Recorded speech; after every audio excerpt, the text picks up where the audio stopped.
আসসালামু আলাইকুম, সবাইকে স্বাগতম জানাচ্ছি সেকেন্ড ইয়ার একাডেমিক অনলাইন প্রোগ্রামে। আশা করছি তোমরা সবাই ভালো আছো। সবাই কি স্ক্রিন ক্লিয়ার দেখতে পাচ্ছো? একটু টিচার ইনবক্সে লিখে জানাও। আমরা আর 2 মিনিট পরে ক্লাসটা শুরু করব। সবাই একটু জানাও টিচার ইনবক্সে সবকিছু ক্লিয়ার আছে কিনা, একটু জানাই দাও। কারো কোনো প্রবলেম থাকলে সেটাও শেয়ার করতে পারো যদি দেখতে অথবা শুনতে কোনো প্রবলেম হয়। ওকে, থ্যাংক ইউ ভাইরা, সবাই লিখেছো সবকিছু ক্লিয়ার আছে, all clear. Okay, thank you ভাইরা। আমরা আর 2 মিনিট ওয়েট করি, 6টা 5 পর্যন্ত ওয়েট করি। দেখতে পাচ্ছি এখন অনেকে জয়েন করছে, দেন আমরা ক্লাসটা শুরু করব।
আচ্ছা, তুমি যদি কোনো কারণে প্যারালাল না পেয়ে থাকো, জয় লিখতেছো তুমি প্যারালাল টেক্সট পাওনি, তুমি একটু কন্ট্যাক্ট করো ব্রাঞ্চে, দেন তুমি পেয়ে যাবে।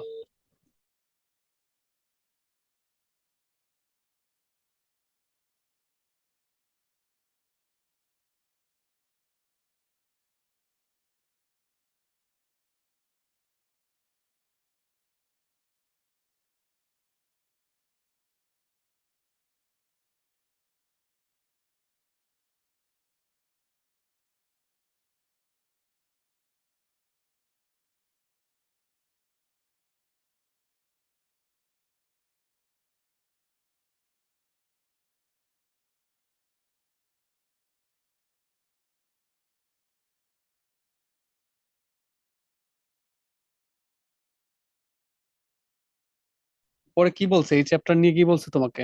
যে আসেনি বলছে নাকি এখন নাই, পরে আসলে দিয়ে দিবে এটা বলছে?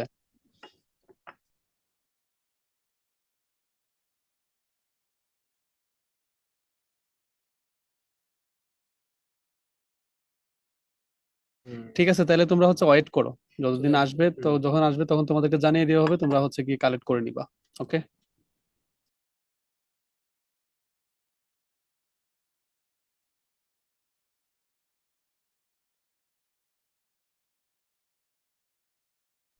হ্যাঁ, সানজিদা কোশ্চেন করেছে সেকেন্ড ইয়ার প্রোগ্রামটা আমাদের যে বোর্ড ডিভিশন প্রোগ্রামটা শুরু হবে সেটার আগে শেষ হবে কিনা। হ্যাঁ ভাই, অবশ্যই শুরু হবে।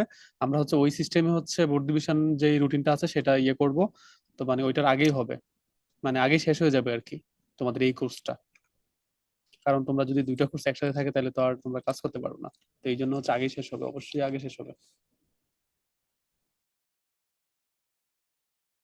আচ্ছা, অনেকে প্যারালাল টেক্সট নিয়ে কোশ্চেন করতেছো, যারা যেগুলো পাও নাই তোমরা মানে ইমিডিয়েটলি ব্রাঞ্চে কন্ট্যাক্ট করো। তোমরা ব্রাঞ্চে কন্ট্যাক্ট করে সবগুলা কালেক্ট করে নাও। যদি না এসে থাকে তোমরা যে কবে নাগাদ পাবা সেগুলো জেনে তারপরে ওইখান থেকে গিয়ে তারপর নিয়ে নিবা। ওকে। যে যদি বলে যে নাই এখন, তখন তোমরা জিজ্ঞাসা করবে কখন আসবে, তখন সেই ডেট অনুযায়ী গিয়ে কালেক্ট করে নিবা।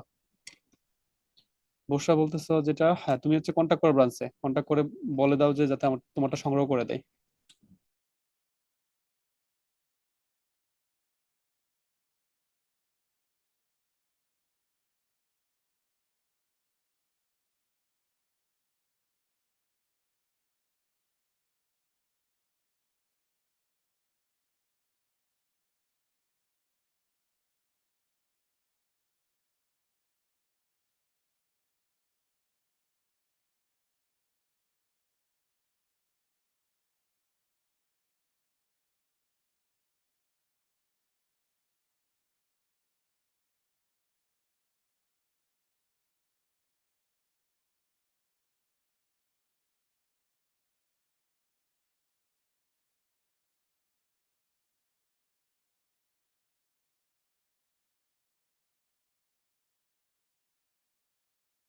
আসসালামু আলাইকুম এভরিওয়ান। কি অবস্থা সবার, কেমন আছি সবাই? আশা করছি অনেক অনেক অনেক ভালো আছি আমরা, তাই না? ওকে, ওয়ালাইকুম আসসালাম। হ্যাঁ, অনেক দিন পর আবার তোমাদের সাথে দেখা হয়ে গেল। ওকে, কেমন আছেন? এই তো আলহামদুলিল্লাহ, তোমাদের দয়ায় আসলেই ভালো আছি। ওকে, তুমি আছো? সেই। ওকে, হ্যাঁ, আমিও আলহামদুলিল্লাহ অনেক ভালো আছি। তোমাদের পড়াশোনার কি অবস্থা? ভালো তো আছো বুঝতেছি। পড়াশোনার কি অবস্থা, বেঁচে আছো? তোমাদের বড় ভাইদের, বড় আপুদের কিন্তু রেজাল্ট দিয়ে দিচ্ছে গতকাল, জানো নাকি? ওকে, 23-এর রেজাল্ট নিয়ে মতামত কি ভাই? আহ মতামত হইলো তোমাদের বেশি করে পড়তে হবে, এটা হলো একমাত্র কথা। তবে একটা ছোট্ট কথা আগে একটু হিন্ট দিয়ে রাখি ভাইয়া, তোমরা একটু দেখে থাকবা 21-22-এর কোশ্চেনের তুলনায় কিন্তু 23-এর কোশ্চেন প্যাটার্ন আশা করি তোমরা প্যারাল টেক্সটও কিছু কোশ্চেন দেখছো বা দেখবা সামনেও, যে কিছুটা কিন্তু একটু টাফ হয়েছে। ঠিক আছে? তো এই জন্যই বলবো যে পড়াটা একটু ভালো মতো পরিশ্রম করতে হবে, ঠিক আছে? মানে ভয় পাও না, প্রথম কথা ভয় পাও না, বি কনফিডেন্ট। বাট কথা হলো যে এরকম ভাবে আবার যাতে আমরা না নিই যে আরে আলহামদুলিল্লাহ পড়তেছি তো, কলেজে যে কোশ্চেন আসে বা উদ্ভাসে যে কোশ্চেন আসে তার চেয়ে তো মানে এইচএসসি এর কোশ্চেন অনেক ইজি হবে, আরে প্যারা নাই। এরকম যাতে না হয় অবশ্যই আমরা কঠিন প্রস্তুতি নেওয়ার চেষ্টা করব, যাতে সহজটা আসলে একদম পুরো কোপায় দিয়ে আসি, আর কঠিন আসলেও যাতে আমরা অবশ্যই কোপাইতে পারি, ঠিক আছে? ওকে, টেনশন হয় না, প্রথম কথা টেনশন হওয়া যাবে না কিন্তু, ঠিক আছে? ওকে, বায়োলজি 0 পয়েন্ট পড়ছি, 2 মাসে কি কমপ্লিট হবে? তোমার যদি ইচ্ছা থাকে অবশ্যই দেখবা চেষ্টা শেষ হবে, টেনশন নিও না। তবে হ্যাঁ, যেহেতু তুমি আগে পড়ো না, এখন চেষ্টা করবা সব না পড়ে মিনিমাম তুমি একটু দেখো প্যারালটেক্সটের কোশ্চেন প্যাটার্ন, কোশ্চেন গুলো দেখে বোঝার চেষ্টা করো প্রত্যেকটা টপিকে কোন জায়গা থেকে কোশ্চেন আসে, সেগুলোতে বেশি গুরুত্ব দাও, ঠিক আছে? ওকে, চলো তাহলে আমরা এখন একটু পড়াশোনা শুরু করি। ইনশাল্লাহ আমরা, আরে জীবনের কোপ is a part of life, খাওয়াটা পার্ট অফ লাইফ, ঠিক আছে? অর্থাৎ হতাশ হও না। চলো তাহলে শুরু করি আমরা। আজকে আমরা খুব ইন্টারেস্টিং জিনিস পড়বো, জীব প্রযুক্তি। অর্থাৎ তোমরা কি বেনটেন দেখছো? বেনটেনের কথা মনে আছে? দেখি কার, তোমরা কি সেই যুগের? বেনটেন, হ্যাঁ বেনটেন যুগের তো তোমরা। দেখছো মনে আছে একটা ঘড়িতে কি করতো? ঘড়িতে এরকম করে চাপ দিত, আমার ঘড়িতে কাজ করে না যদিও। কি হইতো? বেনটেন চেঞ্জ হয়ে যাইতো, তাই না? এই তো, এই যে চেঞ্জ হচ্ছে, কই চেঞ্জ হচ্ছে ওর দেখি, কে বলতে পারে? ও কেন? আরেকজন, তোমরা কি ইন্ট্রোটা দেখেছো? ওইখানে কিন্তু তোমাদের বায়োলজি শিখাইছে, দেখছো? বায়োলজি কার্টুনের মধ্যে আছে।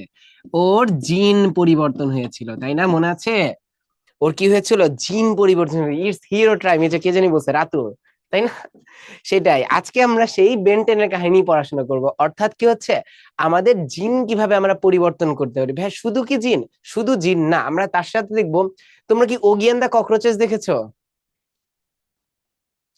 ওখানে কি দেখছো অনেকগুলা গাছ তৈরি করে এমন একটা এপিসোড ছিল, তাই না? পুরা ওগির বাসায় পুরা বন হয়ে যায়। আরে তোমরা দেখি সেই কার্টুন দেখো আমার মতো, সাবাস, তাই না? ওইটাও পড়বো, অর্থাৎ কিভাবে আমরা গাছ অনেকগুলো তৈরি করতে পারি, ঠিক আছে? তাহলে চলো আমরা তাহলে আজকে এখন সেই কার্টুনের জগতে ফিরে যাই, যদিও স্লাইডে কোনো কার্টুন নাই, যাই হোক সেটা বড় কথা না। চলো তাহলে শুরু করি। তাহলে আজকে আমরা একদম শুরুতে কি নিয়ে আলোচনা করব, চলো আগেই তোমরা একটু অ্যান্সার দিয়ে ফেলো। সশনিক কোশ্চেন বা হার কি, আমি বিশ্বাস করি তোমরা এটা অবশ্যই পারবা। তাই এই বিশ্বাস থেকে তোমাদের একটা জিনিস জিজ্ঞেস করতেছি, বলো তো ভাইয়া, গ্লুকোজের গ্লুকোজের সশনিক হার কত? বা সশনিক কোশ্চেন বা আর কিউ কত? বলো তো।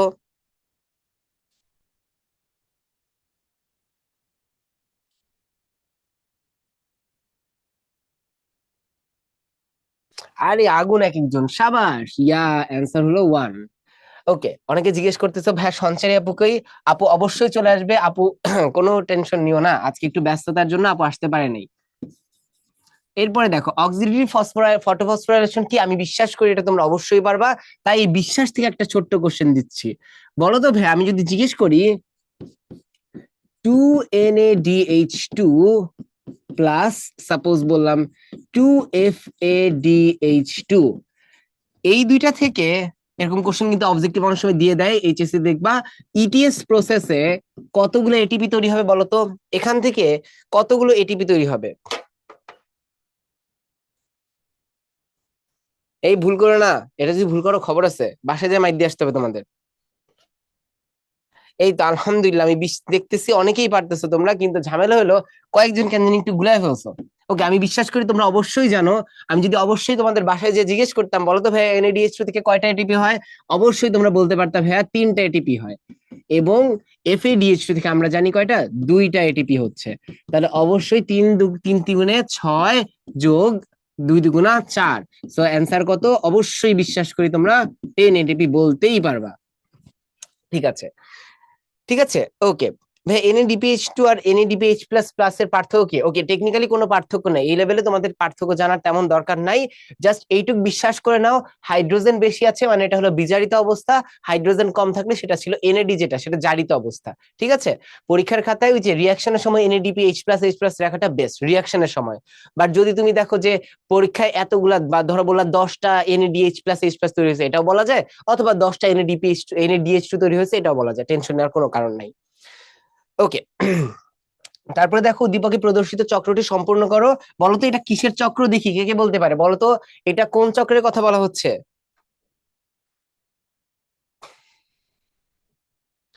NAD নাকি NADP? দুই ক্ষেত্রে NAD টা ইউজ করি আমরা শ্বসনের ক্ষেত্রে, আর NADP টা আমরা সালোক সংশ্লেষণ ইউজ করি, মনে করে দেখো। এই ক্রেবস চক্র ভুল করো না, দেখো ক্রেবস চক্রে এ জীবনে কখনো ফসফোইনল পাইরুভিক অ্যাসিড দেখছো? PEP মনে আছে, এটা কই পড়ছো? C4, এই তো অনেকেই বলতেছো C4 চক্রে কার্বন ডাই অক্সাইড গ্রহিতা হলো PEP বা ফসফোইনল পাইরুভিক অ্যাসিড। ঠিক আছে, তারপরে দেখো বলেছে পি চিহ্নিত অংশে 3PGA উৎপন্ন হয়, তাদের সাথে মানে আলটিমেটলি C3 এর সাথে C4 এর মধ্যে বৈসাদৃশ্য করতে বলছে। আমি বিশ্বাস করি এটা তোমরা পারবা, যেহেতু পারবা তাই একটা ছোট্ট কোশ্চেন করতেছি। বলো তো ধান গম এখানে কোন চক্র সম্পাদন হয়, C3 না C4? ধান গমে কোন চক্র সম্পাদিত হয়, C3 নাকি C4? বলো।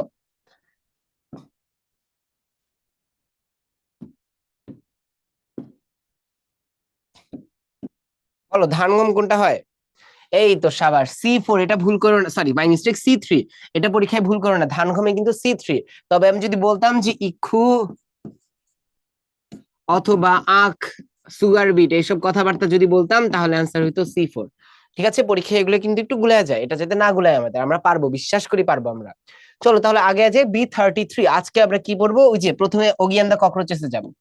তার আগে আমাদের শিখতে হবে এই যে বায়োটেকনোলজি, অর্থাৎ আমরা কি করতেছি, বায়ো মিনস ফর বায়োলজি, অর্থাৎ আমরা বায়োলজিতে যখন আমরা টেকনোলজিকে নিয়ে আসতেছি, অর্থাৎ সহজ কথা একদম মাথায়, একটা সিম্পল কথা মাথায় রাখবা, উন্নত বৈশিষ্ট্যের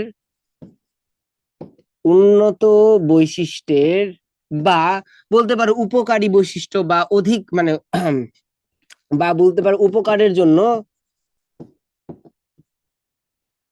উন্নত বৈশিষ্ট্যের জীব তৈরিতে টেকনোলজির ব্যবহার। ঠিক আছে, এটা হলো মেইন কাহিনী। তাহলে আমরা টেকনোলজি ব্যবহার করব কিসের জন্য, উন্নত জীব তৈরির জন্য বা উপকারের জন্য। কাদের উপকার, মানুষের উপকারের জন্য কোনো কিছু যদি আমরা জীবের মধ্যে টেকনোলজি ব্যবহার করি, সেটাই হলো মূল কথা বায়োটেকনোলজি, সিম্পল কথায়।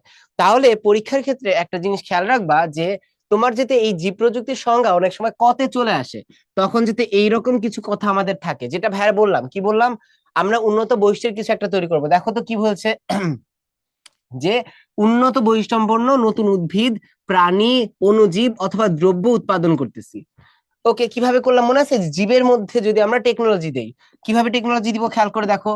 বলেছি দেখো, জীবন্ত উদ্ভিদ, প্রাণী বা অণুজীব বা এদের অংশ বিশেষে যদি আমরা মানবতার কল্যাণে ব্যবহার, ওই যে যেটা বললাম মানুষের উপকার হইতে হবে। ঠিক আছে, তাহলে পরীক্ষা যদি আসে তিনটা কথা যাতে থাকে, একটা কি এমন কোন উদ্ভিদের মধ্যে বা প্রাণীর মধ্যে আমরা মানুষের কল্যাণের জন্য যদি উন্নত বৈশিষ্ট্যের কিছু তৈরি করি, সেটাই জীব প্রযুক্তি, শেষ।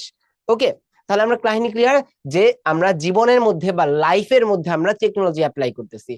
সো এই টেকনোলজি প্রাচীনতম জীব প্রযুক্তি কই দেখা যায়, তোমরা কি করে ক্ল্যাশ অফ ক্ল্যান্স খেলো বা খেলতা, এখন খেলো না, আবার পরীক্ষার সামনে পড়াশোনা করতে হবে। ক্ল্যাশ অফ ক্ল্যান্স কি খেলেছো? আরে দেখছো মানুষজন, আরে অবস্থা। এই ক্ল্যাশ অফ ক্ল্যান্সে মনে আছে, ঠিক আছে, না খেলে আবার আজকে থেকে খেলতে বসো না, অবশ্যই সেটা আমি চাইতেছি না। ঠিক আছে, যারা খেলেছো তারা দেখবে ওই যে স্পেল ব্রিউ করা হয় না, তাই না, এই স্পেল ব্রিউ করা। আর যারা খেলো নাই তাদের জন্য বলতেছি, তোমরা কি এটা শুনেছো যে ভাত পচায় যে পান্তা ভাত ওই যে তৈরি করা হয়, ধরো ওই যে মানে পয়লা বৈশাখে বা সাপোজ, তো টেকনিক্যালি আসলে ভাত পচায় কিন্তু একটা মানে অ্যালকোহল তৈরি করা যায়, এটা কি আমরা জানি? ওকে, আরে এক একজন টাউন হল 14, সাবাস। ওকে, ঠিক আছে, তাহলে ব্যাপারটা বলতে চাচ্ছি যে এরকম যে আমরা এই যে ব্রিউ করতেছি, অ্যালকোহল তৈরি করতেছি, এই ব্যাপারগুলো এই সবগুলো কিন্তু এক ধরনের বায়োটেকনোলজি। কেন বায়োটেকনোলজি, চিন্তা করো, আমি জাস্ট তোমাদের ওই যে ভাত পচায় অ্যালকোহল এটার কথাই বলতেছি। ভাত কি একটা বায়োলজিক্যাল প্রোডাক্ট, মানে কি আমরা ধান থেকে চাল পাচ্ছি, সেটাই তো বায়োলজিক্যাল সাবস্টেন্স। সেখান থেকে তুমি কি করলা, তুমি অন্য কিছু একটা তৈরি করলা, কি অ্যালকোহল হতে পারে। তাহলে এই যে একটা ট্রানজিশন, এই যে আমরা টেকনোলজিক্যাল ইউজ করতেছি, সেটাকে আমরা বলতেছি কি, সেটাকে বায়োটেকনোলজি বলা হচ্ছে। যদিও এটা আসলে অ্যাকচুয়াল বায়োটেকনোলজি, এটাকে বলছে প্রাচীনতম। আর কি এক্সাম্পল হতে পারে, উন্নত ব্যক্তির সাথে দই তৈরি, যাদের ধরো টাঙ্গাইল যাদের বাসা বা বগুড়া যাদের বাসা, তারা হয়তো বা দই তৈরিটা দেখেছো যে এখানে ব্যাকটেরিয়া ইউজ করা হয়। প্লাস এই যে দেখো চোলাইকরণ, গাজন, গাজন তো অ্যালকোহল, যে ভাত পচানো, চোলাইকরণ হলো ব্রিউইং, যেটা কিনা তোমরা ওই যে ক্ল্যাশ অফ ক্ল্যান্সে যেটা করছো। ঠিক আছে, ওকে। তাহলে আমাদের মেইন কথা এই তিনটা টার্ম একটু মাথায় রাখতে হবে, ঠিক আছে, এই তিনটা টার্ম যাতে ভুল না হয়। কারণ কোশ্চেন আসতে পারে প্রাচীনতম জীব প্রযুক্তির এক্সাম্পল কি, বা নিচের কোনটি প্রাচীনতম জীব প্রযুক্তির এক্সাম্পল নয়, তখন যাতে এই কথাগুলো আমরা বলতে পারি। এখন দেখো এখানে এইটা শব্দটি প্রবর্তন হয় 1919, এইটা অবশ্যই লাগবে। মানে বিজ্ঞানীদের নাম যদি বলো যে ভাই কোন চ্যাপ্টার থেকে, অবশ্যই লাগবে এই চ্যাপ্টার। এই চ্যাপ্টার বিজ্ঞানীর নাম আছে দুইটা না তিনটা, এই একই বিজ্ঞানীর নাম এইচএসসি তেও বারবার আসে, অ্যাডমিশনে বারবার আসে, ভার্সিটিতেও আসে, মেডিকেলেও আসে। ঠিক আছে, তাহলে দেখো 1919, এবং এই নামটা কে দেয় এটা অবশ্যই মাথায় রাখবা, কার্ল এরেকি। ঠিক আছে, 1919 সালে কে দেয়, কার্ল এরেকি, যে কিনা ছিল হাঙ্গেরীয় একজন কৃষি প্রকৌশলী। হাঙ্গেরীয় ওয়ার্ডটা নামন থাকলেও সমস্যা নাই, কার্ল এরিকের কথাটা মাথায় রাখতে হবে। ঠিক আছে, ওকে, চলো আগে আছি। এখন দেখো বায়োটেকনোলজির পরিধি, অর্থাৎ কোন কোন সেক্টরে বা কোন কোন জায়গায় আমরা এই বায়োটেকনোলজি অ্যাপ্লাই করতে পারি। তাহলে এটা আসলে বুঝতেছি টেকনোলজিক্যাল অ্যাপ্রোচ সব জায়গায় ইউজ করা যেতেই পারে, খুবই স্বাভাবিক। যেমন কি যেখানেই জীবন সেখানে ব্যবহার, যেমন ব্লু বায়োটেকনোলজি। ব্লু মানেই বুঝতেছো, মাথায় রাখবা সমুদ্র, যারা অবশ্যই দেখছো সমুদ্রের পাড়ে গিয়েছো, কক্সবাজারে গিয়েছো, পতঙ্গা বা কুয়াকাটায় গেছো, নীল আর নীল, সেই নীলের মধ্যে দেখো জলীয় ও সমুদ্র সম্পর্কিত। পরীক্ষায় আসবে কি, পরীক্ষায় আসবে যে ব্লু বায়োটেকনোলজি কোনটি সম্পর্কিত প্রয়োগ, বা কোন ক্ষেত্রে বায়োটেকনোলজির প্রয়োগ, অথবা জিজ্ঞেস করবে যে জলীয় ও সামুদ্রিক ক্ষেত্রে বায়োটেকনোলজির কোন দিকটি প্রয়োগ করা হয়, বা কোন ধরনের বায়োটেকনোলজি প্রয়োগ করা হয়, তখন উত্তর হবে কি ব্লু বায়োটেকনোলজি। তারপরে দেখো আর কি আছে আমাদের, গ্রিন বায়োটেকনোলজি। দেখে বুঝতেছো গ্রিন মানে কি, সবুজ, সবুজ মানে কি এগ্রিকালচার, মানে কি কৃষি ক্ষেত্র। দেন বলেছে রেড ও হোয়াইট। রেড ও হোয়াইট তোমরা কই দেখছো মনে আছে, হাসপাতালে কি গিয়েছো, বা ওটি মানে অপারেশন থিয়েটারে দেখছো হয়তো, বা হাসপাতালে, অথবা তোমরা দেখেছো কোথায়, ওই যে আহ, বাংলা সিনেমায় যেখানে ওই যে পালস দেখে বলে দেয় যে আপনি প্রেগনেন্ট, দেখেছো না? তো সেই হসপিটালে হয়তো বা দেখছো সাদা পর্দার মাঝখানে লাল ক্রস, মানে প্লাস চিহ্ন দেওয়া থাকে, দেখেছো না? বা তোমরা ফার্স্ট এইড বক্সে দেখে থাকবা যে আমরা চিকিৎসা বোঝানোর জন্য সাদা আর লালের ব্যবহার করি, তার জন্য দেখো রেড অ্যান্ড হোয়াইট, এটা আসলে কি চিকিৎসা ক্ষেত্রে। তাহলে দেখো আমাদের মেইনলি এই তিনটা বেশি ইম্পর্টেন্ট, এই তিনটা কি আমাদের বেশি ইম্পর্টেন্ট। পাশাপাশি নিচের গুলো আমরা অবশ্যই একটু জেনে রাখবো। যেমন আর কি হতে পারে, কালো, কালো মানে কি অন্ধকার করে ফেলছে, ধ্বংসাত্মক, যুদ্ধে প্রয়োগ করা হয়, জীবাণু যুদ্ধে। হলুদ বায়োটেকনোলজি, এটা একটু অন্যরকম লাগতে পারে, খাদ্য ও পুষ্টি সংক্রান্ত। এই হলুদের সাথে গ্রিন আবার গুলায় ফেলো না, এই জন্য এটা একটু আলাদা ভাবে জেনে রাখো। তবে আবার যেটা বললাম, উপরে তিনটা বেশি ইম্পর্টেন্ট। ঠিক আছে, তাহলে চলো আগে যে এখন আমরা টিস্যু কালচার, ওই যে সেই অগির কথা মনে করে দেখো। যদি আসলে ওগির চেয়ে একটু ভিন্ন ধর্মী এখানে কাজ করা হয়, ধরো কি হলো, একটা ইন্টারেস্টিং কাজ করলাম, কি করলাম, তোমার বাসার এখানে ধরো, ধরো এটা হলো তোমার বাসার এরিয়া, এটা তোমার প্রতিবেশীর বাসার এরিয়া। এখন তোমার বাসার এখানে একটা আম গাছ আছে, ঠিক আছে, এখানে একটা কি আছে, আম গাছ আছে। তো এইখানে যে আমটা হয় এখানে হলো টক আম, এখানে হয় কি ভাই, টক আম। এখন তুমি দেখলা কি, তোমার পাশের বাসার এইখানে প্রতিবেশীর একটা আম গাছ আছে, সেই আমটা হলো মিষ্টি আম, সেই আমটা কি ভাই, মিষ্টি আম। এখন তুমি তো চিন্তা করলা, আমি কিভাবে আমার গাছ খেয়ে মিষ্টি বানাবো, এটা তো আর সম্ভব না। তুমি তখন চিন্তা করলা কি করা যায়, কি করা যায়, কি করা যায়। ওকে, তোমার মাথায় প্রথম যেটা আসবে, আমি আমি বিশ্বাস করি সেটা হলো, আমি একটা ঢিল নিয়ে যাব, গাছে ঢিল চুরবো, আম পড়বে, চুরি করে নিয়ে চলে আসবো, তাই না? কিন্তু না, তুমি তো আবার লয়াল, তাই না, যে ভাই তো ক্লাসে শিখাইছে যে না, আমাকে কি হইতে হবে, সৎ হতে হবে। তুমি কি করলা, তুমি তোমার প্রতিবেশীকে বললা যে আমার এত কিছু লাগবে না, আপনি আপনার গাছ থেকে আমাকে জাস্ট একটা টিস্যু নিতে দেন। কি নিতে দেন, একটা একটা টিস্যু নিতে দিল। টিস্যু বলতে কি, ধরো কোন একটা পাতার অংশ নিলা, বা ভ্রূণ মুকুল, যেটা পাতা যেখান থেকে তৈরি হয় সেই অংশটা নিলা, কোন একটা মুকুল থেকে জাস্ট একটা টিস্যু নিলাম। এখন তোমার প্রতিবেশী তো বুঝছে, আরে কি পাগল একটা ছেলে, কি নিয়ে গেল, পাতার একটা অংশ নিয়ে গেল, বা ডালের একদম শেষ মাথা নিয়ে গেছে, হ্যাঁ এটা দিয়ে কি হবে। এখন সে তো আর জানে না যে তুমি কি পড়ছো, তুমি এইচএসসি বায়োটেকনোলজি চ্যাপ্টার পড়ছো। এখন তুমি কি করলা, তোমার মাথায় আছে ভাই, বায়োলজিতে পড়ছি আমরা যে মায়ের যে বৈশিষ্ট্য, প্রত্যেকটা কোষে একই রকম ক্রোমোজোম থাকে, একই রকম কি থাকে, জিন থাকতেছে। তোমার তাই কনসার্ন, আমি যদি একটা টিস্যুর অংশ আলাদা করতে পারি, আমি অবশ্যই এটা থেকে এক সময় কি পারবো, আমি একটা গাছই তৈরি করতে পারবো। তুমি তখন কি করলা, তুমি একটা রিসার্চ ল্যাবরেটরিতে গেলা এবং যে ওখানে কি করলা, একটা উপযুক্ত মাধ্যম তৈরি করলা। উপযুক্ত মাধ্যমকে আমরা পরে পড়বো, জাস্ট মেনে নাও এটা হলো একটা উপযুক্ত মাধ্যম। এই উপযুক্ত মাধ্যমে যখন তুমি এদেরকে রাখছো, দেখা গেছে ওরা কি হয়েছে, টিস্যু গুলা গ্রো করছে আরো। ঠিক আছে, অর্থাৎ আরো অনেকগুলা, এই যে এখানে যদি 4টা থাকে, এখানে ধরো হয়েছে 100টা। ঠিক আছে, কি হচ্ছে, গ্রো করতেছে, অনেক বেশি কি হচ্ছে, মাইটোসিস বিভাজন হচ্ছে। তাহলে এই যে ভাই মাইটোসিস বিভাজন হচ্ছে, এই অবস্থায় এরকম অদ্ভুত দেখতে একটা মন্ড তৈরি হয়েছে না, কি তৈরি হয়েছে, একটা একটা টিস্যু মন্ড তৈরি হয়েছে, যেটাকে আমরা বলি হলো ক্যালাস, যেটাকে আমরা কি বলি ভাইয়া, ক্যালাস। ওকে, আবার আমরা পড়বো এই নামটা, এখন টেনশন নিওই না। এটা তো হইলো, এখন হওয়ার পর যখন তুমি ওই মাধ্যমে আরো রাখবা আরো রাখবা, এটা আরো গ্রো করতে থাকবে এবং একসময় এখান থেকে কি পাবো আমরা, একসময় এখান থেকে আমরা ছোট চারা পাবো। ঠিক আছে, ছোট চারা পেলাম, সেই চারা থেকে তুমি আস্তে আস্তে কি করবা, তুমি একটু বড় চারা পাবা, সেই চারা তুমি এখানে লাগাইছো, কি হয়েছে, বড় আম গাছ, এবং এই আম গাছের আমটা আবার সেই মিষ্টি হয়েছে। ক্লিয়ার, এইটাই হলো টোটাল টিস্যু কালচার একদম বেসিক ধারণা। আমরা কি এটুকু বুঝতে পারছি? দেখো তো, তাহলে আমরা মেইনলি কাজ কি করলাম, আমাদের টিস্যু কালচারের কাজ দেখো, কালচার মানে মাথায় রাখবা সহজ বাংলা ভাষায়, কালচার মানে গ্রো করা বা বৃদ্ধি করা। কালচার মানে কি করা, বৃদ্ধি করা। এটা কিন্তু আবার যে সংস্কৃতি বুঝো না, প্ল্যান্ট টিস্যু মানে কি, আমি প্ল্যান্ট থেকে একটা টিস্যু নিলাম, নিয়ে কি করলাম, বৃদ্ধি করলাম। এখন তোমাদের কাছে আমার একটা ছোট্ট প্রশ্ন, বলো তো কেমন টিস্যু নিব ভাই, আমি যে নিয়েছি কেমন টিস্যু নিব, তোমাদের একটা ছোট্ট হিন্ট দিচ্ছি। আমরা জানি উদ্ভিদের টিস্যু মূলত একদম সহজ কথায় দুই ভাগে ভাগ করতে পারি, একটা ভাজক টিস্যু আর একটা কি, স্থায়ী টিস্যু। বলো কেমন টিস্যু নিব আমি, ভাজক নাকি স্থায়ী, ভাজক নাকি স্থায়ী? এই তো সাবাস, হ্যাঁ ভাই, এটা যদি ভাজক না নেন ও তো জীবনে মাইটোসিস করবে না। তার মানে এখানে ভাজক টিস্যু নিব, অথবা কি নিব, মেরিস্টেম নিব। ঠিক আছে, তাহলে আমরা কি করতে হবে, প্রথমে ভাজক টিস্যু বা মেরিস্টেম নিব। এখন যদি তোমাদের কেউ জিজ্ঞেস করে ভাইয়া কেন তুমি ভাজক টিস্যু নিয়েছো, সেটার আসলে দুইটা কারণ। ভাজক টিস্যু নেওয়ার দুইটা কারণ, প্রথম কারণ তোমরা অনেকেই লিখে ফেলছো অলরেডি, ভাজক টিস্যু মানে কি, বিভাজন ক্ষমতা আছে। সো ভাজক মানে কি ভাইয়া, বিভাজন ক্ষমতা আছে, তাহলে এটার বিভাজন ক্ষমতা প্রেজেন্ট। এখন আরেকটা কারণ আছে, দেখো তোমরা হয়তো বা টিস্যু চ্যাপ্টারে পড়েছো, ভাজক টিস্যুরা কিন্তু জীবাণুমুক্ত হয়।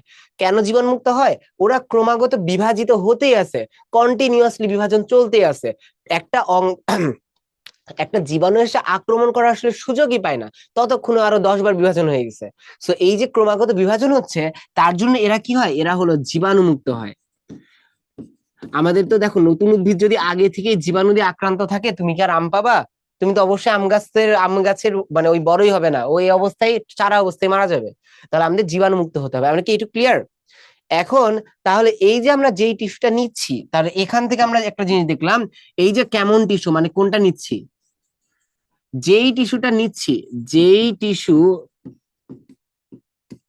যেই টিস্যু নিচ্ছি, তাকে আমরা বলতেছি হলো, এইটা একটু মাথায় রাখবা, এক্সপ্ল্যান্ট, পরীক্ষায় আসে এগুলো কতে। ঠিক আছে, আমরা কিন্তু একসাথে কয়েকটা অবজেক্টিভ সাবজেক্টিভ সব করে ফেলতেছি। তাহলে এখান থেকে কি টিস্যু নিচ্ছি, কেমন টিস্যু নিচ্ছি, ভাজক, যেটা কিনা বিভাজন ক্ষমতা আছে এবং জীবাণুমুক্ত।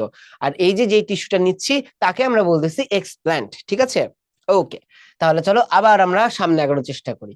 তাহলে এখন দেখি এখানে কিছু বিরাট বিরাট বাংলা রচনা লেখা আছে। ওকে, এই রচনাগুলো অবশ্যই আমরা একটু পড়ার চেষ্টা করব, কেননা টিস্যু কালচারটা কত চলে আসে।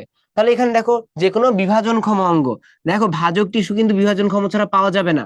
তাই যদি সংজ্ঞা লিখো এবং সংজ্ঞায় যদি থাকে যে উদ্ভিদের যে কোনো টিস্যু, তাহলে কিন্তু ওইখানে 1-0 পেয়ে যাবা। অবশ্যই বিভাজনক্ষম এই কথাটা উল্লেখ থাকতে হবে সংজ্ঞার মধ্যে। যেমন কি হইতে পারে, ওকে এই টার্মগুলো অবজেক্টিভের জন্য লাগবে, পরে আবার পড়বো, শীর্ষ মুকুল, কক্ষ মুকুল, কচি পাতা, পাপড়ি, যেগুলো বিভাজনক্ষম। আর মুকুল ব্যাপারটা কি, যেখান থেকে কি গ্রো করে, বার্ড যেটাকে আমরা বলি, পাতা যেখান থেকে তৈরি হচ্ছে, কক্ষ মুকুল থেকে, মানে মাঝখানে মাঝখানে যে মানে মুকুল থাকতেছে, শীর্ষ মুকুল শীর্ষের দিকে থাকতেছে, তাই না, তোমরা পড়েছো এগুলা। তারপরে দেখো এটাকে বিচ্ছিন্ন করে কোনো টিস্যু সম্পূর্ণ এই যে জীবাণুমুক্ত অবস্থায়, এখান তাহলে আরেকটা কথা বলতে হবে, জীবাণুমুক্ত অবস্থায় কি করা হয় দেখো, পুষ্টি মাধ্যম, ওই যে তোমাকে বলেছিলাম নির্দিষ্ট মাধ্যম, পুষ্টি মাধ্যমে বৃদ্ধিকরণ এবং কি ওই যে নতুন উদ্ভিদ সৃষ্টি করাকে বলা হয় টিস্যু কালচার। ঠিক আছে, তাহলে এই ব্যাপারটা একটু কষ্ট করে আমরা জেনে রাখবো। এতক্ষণ যা যা দেখছো এটা কিন্তু আবার রিপিট হবে, টেনশন নেওয়ার কোনো কারণ নেই। তাহলে এটাকে আমরা টিস্যু কালচার বলতেছি, তাহলে কি কি লিখবো টিস্যু কালচার সংজ্ঞায়? মিনিমাম বিভাজনক্ষম অঙ্গ বা বিভাজনক্ষম টিস্যু থাকতে হবে, সেকেন্ড কথা জীবাণুমুক্ত অবস্থা, থার্ড কথা পুষ্টি মাধ্যম। শেষ, এই তিনটা রাখলে তুমি এমনি বুঝবা যে এখানে কি লিখতে হবে তোমাকে। এরপরে দেখো অপর নাম। ওকে, অপর নাম ব্যাপারটা কি এটা জাস্ট দেখো, চিন্তা করো, এটাকে বলা হয় মাইক্রো প্রোপাগেশন। কি বলা হয় এটাকে ভাইয়া? Micro propagation. কেননা এটা সহজ কথা মাথায় রাখবা, একদম ছোট্ট অবস্থা থেকে কি করতেছি আমরা, প্রোপাগেট করতেছি একটা নির্দিষ্ট দিকে, একদম ছোট অবস্থা থেকে আমরা কালচার করতেছি, এই জন্যই বলা হচ্ছে কি মাইক্রো প্রোপাগেশন। দেন ক্লোনিং। ক্লোনিং মানে কি?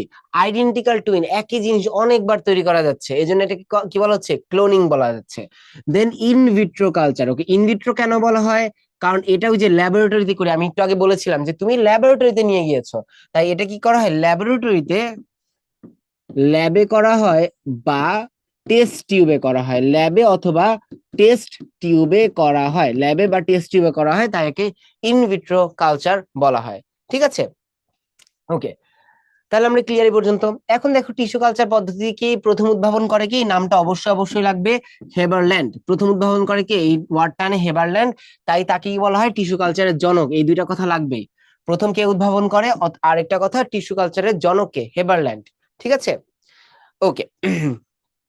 তাহলে এরপর একটা কথা বলেছে দেখো, চিন্তা করো, এই যে টিস্যুটা যে 4টা কোষ থেকে 1000টা হবে, মানে এটা তো কোনো রিজন লাগবে তাই না? মানে কেন হবে? মানে তুমি না সব নিউট্রিয়েন্ট দিছো, মানে এখানে মাধ্যম বলতে ওই যে মানে পুষ্টি মাধ্যম বলতে বুঝাইছে এই কোষটা বড় হওয়ার জন্য কি লাগবে, গ্লুকোজ লাগবে, এই কোষটা বড় হওয়ার জন্য সুক্রোজ লাগবে, খাবার দাবার লাগবে, কিছু সিগন্যাল লাগবে হরমোন দিয়ে যেটা হয় তাই না, এন্ড আদার্স, নইলে তো এটা বড় হবে না স্বাভাবিক। তুমি যদি একটা দেহের মতো অবস্থা তৈরি না করতে পারো বা কাছাকাছি তৈরি না করতে পারো, ও তো বড় হবে না।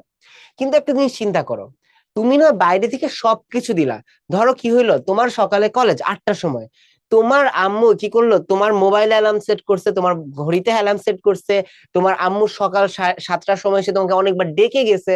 এখন আলটিমেটলি আম্মু যদি মাইন্ড না দেয়, তুমি যদি নিজে ইচ্ছা না করো, তুমি কি উঠবা?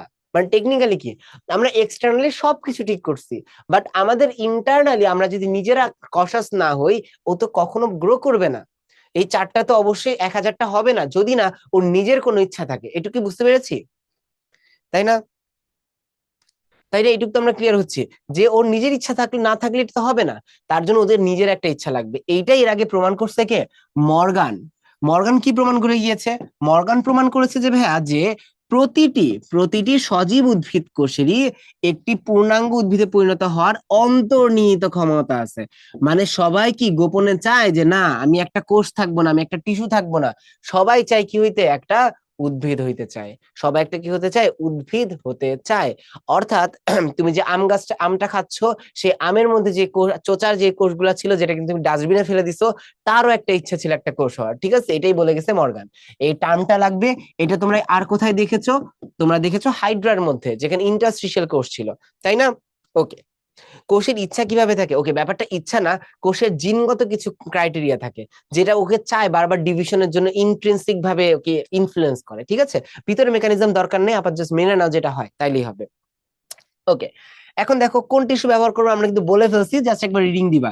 এখন এই যে ভাজক টিস্যু কোথা থেকে পাই, যেটা আমরা মাত্র মুখস্থ করাইলাম, বললাম এই 4টা অবশ্যই অবশ্যই একটু মুখস্থ করবা। ঠিক আছে, ওকে, চলো তাহলে আগে যাই। এখন আসি টিস্যু কালচারের প্রকারভেদ। এটা জাস্ট নাম হিসেবে জানতে হবে, এর বেশি কিছুই লাগবে না। যেমন মেরিস্টেম কালচার, এই মেরিস্টেম দেখে আমরা ভয় পাই, মাথায় রাখবা মেরিস্টেম মানেই হলো ভাজক টিস্যু। অবশ্যই টিস্যু কালচার কি ভাজক টিস্যু না? স্বাভাবিক। তারপরে কি হতে পারে, মাইক্রো প্রপাগেশন, যেটা বললাম ছোট একটা অংশ থেকে অনেক বড় করতেছি, মাইক্রো প্রপাগেশন। প্রোটোপ্লাস্ট কালচার, আমরা চাইলে প্রোটোপ্লাস্টটাকে নিয়েও কালচার করে বড় করতে পারি। দৈহিক কোষ থেকে, মানে আমরা কোন দৈহিক কোষ থেকে ইউজ করতে পারি, মানে সবসময় যে ভাজক কোষ ব্যাপারটা এমন না, অনেক সময় আমরা অন্য জায়গার কোষও ইউজ করতে পারি, বাট হ্যাঁ ওভারঅল মেইন স্ট্রিম বা মেইন টেকনোলজি যদি বলো ভাজক টিস্যু, এগুলা এক্সট্রা হইতেও পারে, আমরা চাইলে করতেও পারি এবং করেছি আসলে। দেন ক্যালাস কালচার, ক্যালাসে তোমাদের বলে ফেলছিলাম একটা মন্ড, যেটা আবার সামনে আসবে।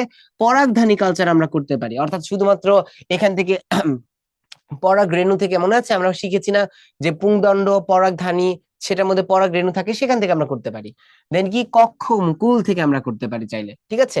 ওকে, তাহলে আমরা কি ক্লিয়ার মোটামুটি? এখানে জাস্ট নাম জানতে হবে, এর বেশি কিছুই লাগবে না, এটা নর্মালি ওরকম লাগবেই না, লাগবে এর পরেরটা, এইটুকু আসো। এই যে মাত্র যেটা দেখতেছো, প্রথম কথা, এখন যদি খাতা নিয়ে বসো খুবই উপকার হয়, এখন না বসলেও কোনো সমস্যা নেই, একটু পরে বসবা। এইটা সিকিউ এর জন্য ফরজ কাজ, এই ছবিটা আঁকতে হবে। কি করতে হবে? এই ছবিটা আঁকতে হবে। আমরা এতক্ষণ যা বলছি এইটাই এখানে হচ্ছে, ঠিক আছে, এতক্ষণ যা বলেছি এটাই এখানে হচ্ছে।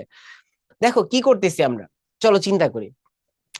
আমরা প্রথমে, তুমি দেখলা কি করেছো, প্রথমে মাতৃ উদ্ভিদ নির্বাচন এবং এক্সপ্ল্যান্ট সংগ্রহ, ঠিক আছে। এখন দেখো, একটু চিন্তা করি, একটু আগের ছবিটা দেখো, মাতৃ উদ্ভিদ মানে যেখান থেকে আমি টিস্যুটা বের করেছি, আমি এটা কোনটাকে মাতৃ উদ্ভিদ নিয়েছি? মিষ্টি আম না টক আম? অবশ্যই বলো ভাই মিষ্টি আম, টক আম নিয়ে লাভ কি আমার? টক আম থেকে আমি 100টা টক আমের উদ্ভিদ পেয়ে তোমার লাভ নাই। আমার পেতে হবে কি? আমার পেতে হবে উন্নত বৈশিষ্ট্য মিষ্টি আম। যদি এটা মিষ্টি না হইতো, তুমি কি তোমার প্রতিবেশীকে কোনো পাত্তা দিতা? অবশ্যই না, কারণ তার এখন মিষ্টি আম গাছ আছে, সে আমটা খাইতে মজা, তুমি তাই তার সাথে ভালো একটা আদর সমাদর রাখতেছো, তাই না? তাহলে কি উন্নত বৈশিষ্ট্য যদি না হয়, আমরা কিন্তু সেখান থেকে টিস্যু নিব না। তার মানে এই যে দেখো মাতৃ উদ্ভিদ, এইটার একটা বৈশিষ্ট্য হইতে হবে, এটা কি? এটা অবশ্যই উন্নত বৈশিষ্ট্যের হইতে হবে। এটা অবশ্যই কি হতে হবে? উন্নত বৈশিষ্ট্য। শুধু তাই না, এই যে তোমার এই প্রতিবেশীর গাছটা যদি অনেক বড় এবং রোগাক্রান্ত না হইতো, তুমি কি কখনো নিতা? ধরো এটা একটা রোগযুক্ত গাছ, তুমি কি সেটা নিয়ে মজা মানে হইতো কিছু? অবশ্যই না, তুমি তখন কিন্তু নিতা না। তার মানে এখানে কি হইতে হবে? এইটা শুধুমাত্র উন্নত না, প্লাস আরেকটা কথা থাকতে হবে, নিরোগ হতে হবে। কি হতে হবে? নিরোগ হতে হবে। সো এই ক্রাইটেরিয়া কথা একটু মাথায় রেখো। এখন এরপরে খেয়াল করে দেখো, এক্সপ্ল্যান্ট সংগ্রহ, তোমাদের একটু আগেই বলেছিলাম এক্সপ্ল্যান্ট কি। এক্সপ্ল্যান্ট হলো টিস্যু কালচারের জন্য, এক্সপ্ল্যান্ট হলো টিস্যু কালচারের জন্য মাতৃ উদ্ভিদ থেকে, মাতৃ উদ্ভিদ থেকে যে অংশ আলাদা করা হয়, যে অংশ আলাদা করা হয়, ঠিক আছে। তাহলে টিস্যু কালচারের জন্য মাতৃ উদ্ভিদ থেকে যে অংশ আলাদা করবা সেটাই কি আমাদের এক্সপ্ল্যান্ট, ক্লিয়ার। এখন এরপর একটা কথা দেখো, কালচার মাধ্যম বা আবাদ মাধ্যম তৈরি। দেখো কালচার মাধ্যম মানে ওই যে তোমাদের একটু আগে দেখাইলাম না, এই যে দেখো যেখানে কি করলা তুমি, এই যে দেখো একটা উপযুক্ত মাধ্যম নিয়েছো যেখানে বৃদ্ধি হতে হবে। ভাই মাধ্যম ব্যাপারটা কিরকম তোমাদের কিন্তু একটু হিন্ট দিয়েছি, যে এইটা বৃদ্ধি হওয়ার জন্য কি লাগবে? খাবার লাগবে। তার মানে তুমি এমন একটা মাধ্যম দিবে যেখানে খাবার আছে। যেমন আমি যদি টেস্ট টিউবটা ছবিটা দেখো, এই যে দেখো নীল কালার যেটা দেখতেছো তোমরা, আশা করতেছি দেখতে পাচ্ছ। এই যে নীল অংশটা দেখতেছো, এই নীল অংশটা আসলে কি? এই নীল অংশটাই তোমার আবাদ মাধ্যম। অর্থাৎ যে মাধ্যম এই কোষটাকে বা এই টিস্যুটাকে বড় হওয়ার জন্য যা যা লাগবে সবকিছু প্রোভাইড করবে। যেই মাধ্যম এই টিস্যু বা কোষটাকে বড় হওয়ার জন্য যা যা লাগবে, যা যা লাগবে এর মধ্যে কি আছে? যেমন পুষ্টি, খুবই কমনলি পুষ্টি লাগবে, উপযুক্ত পিএইচ লাগবে, তারপরে আমাদের কি লাগবে? উপযুক্ত একটা সিগন্যাল লাগবে, হরমোন যেটা, তাই না? এইগুলো ছাড়া তো বড় হইতে পারবে না। সো এই সবকিছু প্রোভাইড করবো যে মাধ্যমে, তার নামই হলো কি ভাইয়া? কালচার মিডিয়াম বা কালচার মাধ্যম, মনে থাকবে। তাহলে সবকিছু যেগুলো দিচ্ছি সেগুলো কি আমাদের কালচার মাধ্যম। এখন চিন্তা করো, ওকে, এবার দেখো এরপরে বলেছে জীবাণুমুক্তকরণ বা নির্বীজকরণ। দেখো এখানে একটা জিনিস মাথায় রাখো, এখানে বীজ বলতে কি বুঝাইছে, এখানে নির্বীজ বলতে বুঝাইছে হলো স্পোর। এটা কি দেখা যাবে এই কালার? ঠিক আছে, আমি এটা একটু পরে দেখাচ্ছি, কোনো সমস্যা নেই। জীবাণুমুক্ত করতে হবে। চিন্তা করো, আমরা যে এক্সপ্ল্যান্টটা নিয়েছি, আমরা আগেই দেখাইলাম এটা কিভাবে ভাজক টিস্যু নিয়ে নরমালি, যেটা কিনা জীবাণুমুক্ত, তাই না? তার মানে আমরা যেটা নিয়েছি সেটা তো জীবাণুমুক্ত, খুবই ভালো কথা। কিন্তু এই যে কালচার মিডিয়াম, এই যে তুমি এত গ্লুকোজ গ্লুকোজ মিশাইছো, এই মিডিয়ামটা কি এখনো জীবাণুমুক্ত হয়েছে? হয় নাই কিন্তু। তার মানে তোমার আরেকটা কনসার্ন থাকতে হবে, কি করতে হবে? এইটাকে অবশ্যই জীবাণুমুক্ত করতে হবে, তাই না? অবশ্যই এটা কি করতে হবে? জীবাণুমুক্ত করতে হবে। তারপরে দেখো কি করলাম আমরা, এই জীবাণুমুক্ত মিডিয়ামে আমরা এক্সপ্ল্যান্টটা স্থাপন করব। স্বাভাবিক, মিডিয়ামটা যখন জীবাণুমুক্ত হয়ে গিয়েছে, এখন আমরা এক্সপ্ল্যান্ট বা ওই টিস্যুটা বা ওই কোষটা বড় হওয়ার জন্য সুযোগ দিব।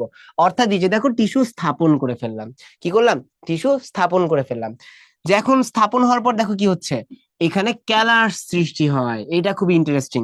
ক্যালাস মানে হলো যে উল্টাপাল্টা ভাবে ধরো একটা থেকে 100টা কোষ হয়েছে, যেটা তুমি দেখে বুঝতেছো না যে ভাই, দেখে বুঝতেছি এইটুক যে এখানে আসলে গাছের মতো কিছু একটা তৈরি হয়েছে সবুজ কালারের, কিন্তু এইটুক বুঝতেছি না এটা আসলে কি, তাই না? তাহলে এই যে যেটা তুমি বুঝতেছো এটা আসলে গাছের মতো সবুজ, কিন্তু জিনিসটা কি মানে কাণ্ড নাকি পাতা নাকি মূল বুঝতে পারতেছো না। এই অবয়বহীন এই টার্মটা মাথায় রেখো, কত অনেক সময় আসে, এমসিকিউ আসে। অবয়বহীন টিস্যু মণ্ডকে বলতেছি আমরা কি, ক্যালাস। ঠিক আছে, তাহলে ক্যালাস কি, অবয়বহীন টিস্যু মণ্ড, মনে থাকবে। তাহলে কি হচ্ছে আমাদের, আমাদের এই যে এখানে যখন এখানে ধরো একটা কোষ ছিল, এখানে একটা কোষ ছিল, ধরো এখানে একটা কোষ, সাপোজ আমি যদি বোঝানোর জন্য বলতেছি, বা ধরো 10টা কোষ, এখানে একটা না আসলে সাপোজ ধরো এখানে হলো 10টা কোষ। এখন এই 10টা কোষ থেকে তুমি আবাদ মাধ্যমে এত কিছু পুষ্টি দিয়েছো, ওর কি মাইটোসিস বিভাজন হবে, তখনও ধরো তৈরি করছে 1000 বা 10,000টা, সাপোজ 10,000টা কোষ। এখন এই 10,000টা কোর্স যখন হয়েছে, তুমি তাও দেখে বুঝতেছো না, যে তুমি বুঝতেছো এইটুক যে এটা আসলে গাছের মতো কিছু একটা তৈরি হয়েছে, ছোট ছোট পাতার মতো মনে হইতেছে হয়তো বা, কিন্তু এটা কি পাতা নাকি মূল না কাণ্ড তুমি আলাদা করতে পারতেছো না। এই ব্যাপারটাকে আমরা বলতেছি কি, ক্যালাস। এটা কিন্তু লাগবে, এই জন্য দেখো অবয়বহীন বলছে, মানে তুমি ডিস্টিংগুইশ করতে পারতেছো না জিনিসটা কি, এটা নিয়ে এটাকে অবয়বহীন বলতেছে। তারপরে দেখো অনুচারা সৃষ্টি হয়, এই যে অবয়বহীন টিস্যু মণ্ডলটা দেখতেছি, এখান থেকে তৈরি হয় ছোট ছোট কিছু চারা। তবে এদের একটা বৈশিষ্ট্য আছে, এই চারাগুলার মূল নাই। ঠিক আছে, অর্থাৎ ক্যালাস থেকে যখন শুরুতে যেটা তৈরি হয়, ক্যালাস থেকে একদম শুরুতে যেটা তৈরি হয়, সেটার কি কোনো মূল থাকে না। ক্যালাস থেকে শুরুতে যে চারা হয় তাদের কোনো মূল থাকে না। যেহেতু মূল নাই, মূল ছাড়া তো মাটিতে আমরা গাছ রাখতে পারবো না, তার মানে অবশ্যই আমাদের কি লাগবে ভাইয়া, অবশ্যই কিন্তু মূল তৈরি করতে হবে। আর এই জন্যই এই মূল সৃষ্টির জন্য আবার এগুলাকে আরেকটা মাধ্যমে দিব, যাতে মূল তৈরি হয়। ঠিক আছে, তাহলে কি করলাম আমরা, প্রথমে আমরা এক্সপ্ল্যান্ট নিলাম, এক্সপ্ল্যান্ট নেওয়ার পর কি করলাম, এই এক্সপ্ল্যান্টটা থেকে কালচার মিডিয়াম যেহেতু রাখবো, কালচার মিডিয়ামটা বানাইলাম। কালচার মিডিয়াম বানায় দেখলাম যে না, এখানে তো আমি এখনো জীবাণুমুক্ত করি নাই, তাই এটাকে আমরা জীবাণুমুক্ত করব কি দিয়ে, সামনে সামনে দেখবো। জীবাণুমুক্ত করার পর আমি এক্সপ্ল্যান্ট এটার মধ্যে বসাইছি, বসায় যখন ও বিভাজিত হইতেছে, বিভাজিত হতে হতে কত হয়, ধরো অনেকগুলা কোষ হইলো, বা প্রথমে যেটা হইছে আমি দেখে বুঝতেছি না এটা কি পাতা না কাণ্ড নাকি মূল, এটাকে আমরা বলতেছি কেলাস। এইটা হওয়ার পরবর্তীতে আরো যখন বিভাজিত হয়, তখন ছোট ছোট অনুচারা দেখা যায়, ছোট ছোট কি মনে হয় যেন পাতার কুড়ি বের হচ্ছে বা ছোট ছোট গাছ হচ্ছে। এই অবস্থা একটা ইম্পর্টেন্ট ফিচার, কোনো মূল থাকে না, যেহেতু কোনো মূল নাই, মূল ছাড়া তো আমরা মাটিতে রাখতে পারবো না, তার জন্য আমরা মূল তৈরি করার জন্য আরেকটা মাধ্যমে রাখলাম।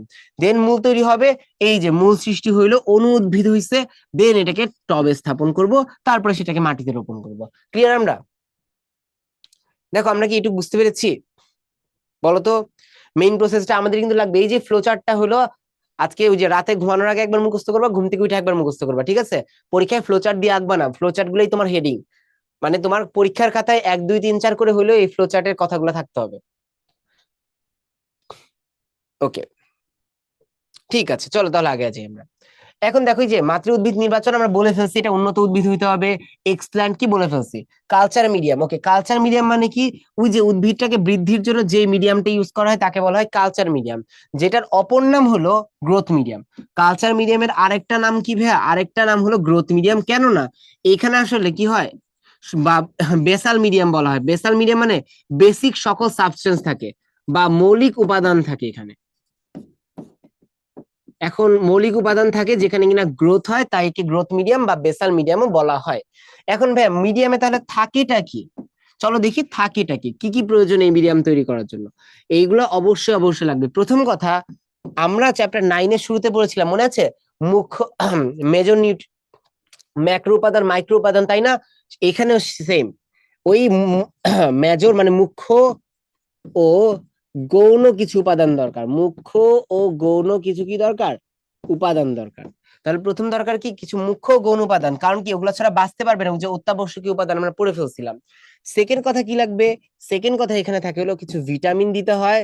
কেন, আমরা জানি ভিটামিনের একটা অন্যতম ফাংশন কিছু রোগ প্রতিরোধে সাহায্য করে। আর সাথে সাথে আরেকটা জিনিস দিই আমরা খাবারের জন্য, কি দিব, সুক্রোজ দিই। খাবারের জন্য কি দেই, সুক্রোজ দেই। তাহলে সুক্রোজ এখানে একটা পার্সেন্টেজ দেওয়া আছে, যদি পারো একটু জেনে রাখো, 2 থেকে 4% খুব সম্ভবত।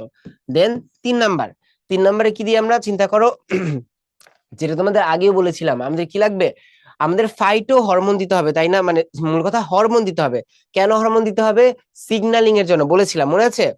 সিগন্যালিং এর জন্য কি দিব আমরা, আমরা দিব হরমোন। তার মানে এই হরমোনটা কিন্তু শুধু হরমোন না, এটাকে কি নাম দিতে হবে? এটার নাম হলো ফাইটো হরমোন। এটার নাম হলো কি ভাইয়া?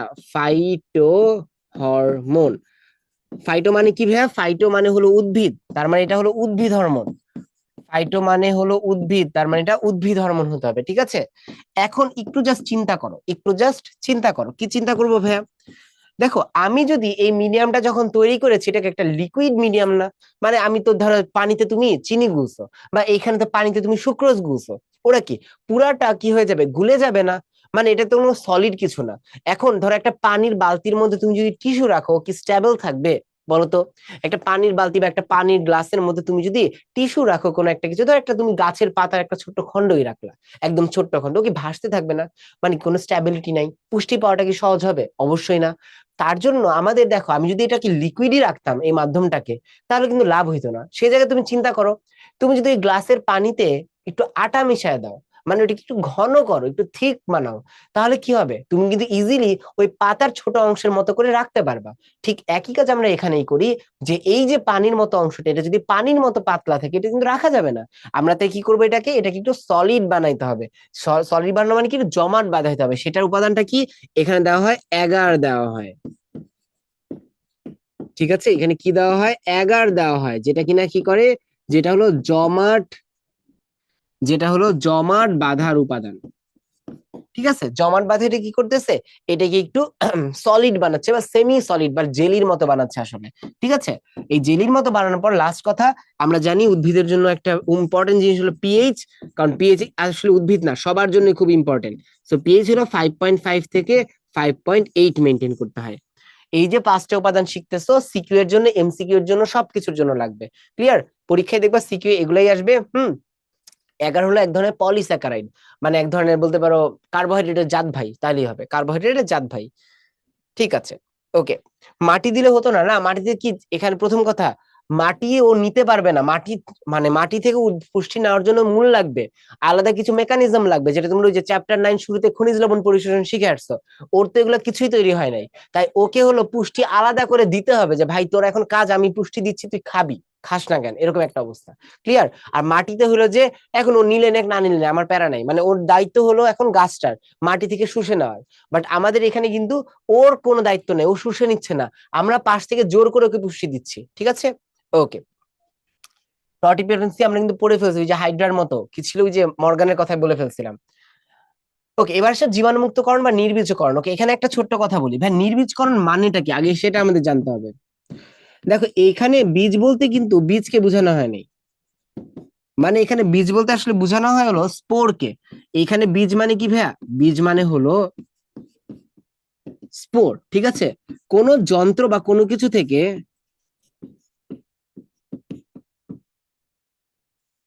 কোনো কিছু থেকে কোন অণুজীবকে সরানোর উপায় বা অণুজীব মুক্ত করার উপায়, অণুজীব সরানো বা অণুজীব মুক্ত করার উপায়, ঠিক আছে? তবে এখানে নির্বীজকরণ বলতে একটা ইম্পর্টেন্ট কথা, স্পোর সহ, মানে সহজ কথায় মাথায় রাখবা, ডিম সহ। মানে শুধু আমরা ব্যাকটেরিয়া, ওকে, অণুজীব বলতে কি আছে? অণুজীব বলতে ভাইরাস, ব্যাকটেরিয়া সবকিছু আসলে এটার মধ্যে চলে আসবে, ঠিক আছে? ভাইরাস, ব্যাকটেরিয়া, ফাঙ্গাস, সবকিছু এটার মধ্যে আছে। তাহলে কি করব আমরা? অণুজীব গুলো তো সরাবোই, বা মুক্ত করব তো করবোই, পাশাপাশি এদের স্পোর বা ডিমও রাখতে দিব না। এই সবকিছু সরায় ফেলার প্রসেসটাকে আমরা কি বলি? স্টেরিলাইজেশন অথবা নির্বীজকরণ, ঠিক আছে? এই নামটা একটু মাথায় রাখতে হবে। এখন এটা কিভাবে করা হয়? অটোক্লেভিং। কি করা হয়? অটোক্লেভ যন্ত্র দিয়ে। এইটা তিনটা জিনিস মেনটেন করতে হয়। প্রথম কথা, এটার মধ্যে তাপমাত্রা,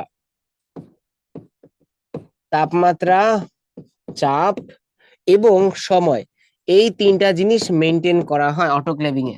তোমরা ইনশাল্লাহ মেডিকেলে আসলে তখন দেখতে পারবা, মেডিকেল না অনেক জায়গায় অবশ্যই দেখতে পারবা, বায়োকেমিস্ট্রি বা এই রিলেটেড যেই সেক্টর গুলো আছে, ইনশাল্লাহ ভার্সিটিতে যখন উঠবা, তখন এই মেশিন দেখবা, বিরাট বিরাট মেশিন, বিরাট ঢাকনা, তখন ভিতরে সবকিছু মেনটেন করছে, একজন লোক বাইরে দাঁড়া থাকে ওই রুমে। যে কি তাপমাত্রা হলো 121 ডিগ্রি সেলসিয়াস, চাপ হলো 15 পাউন্ড পার স্কোয়ার ইঞ্চ। ওকে, এখানে এলবি 15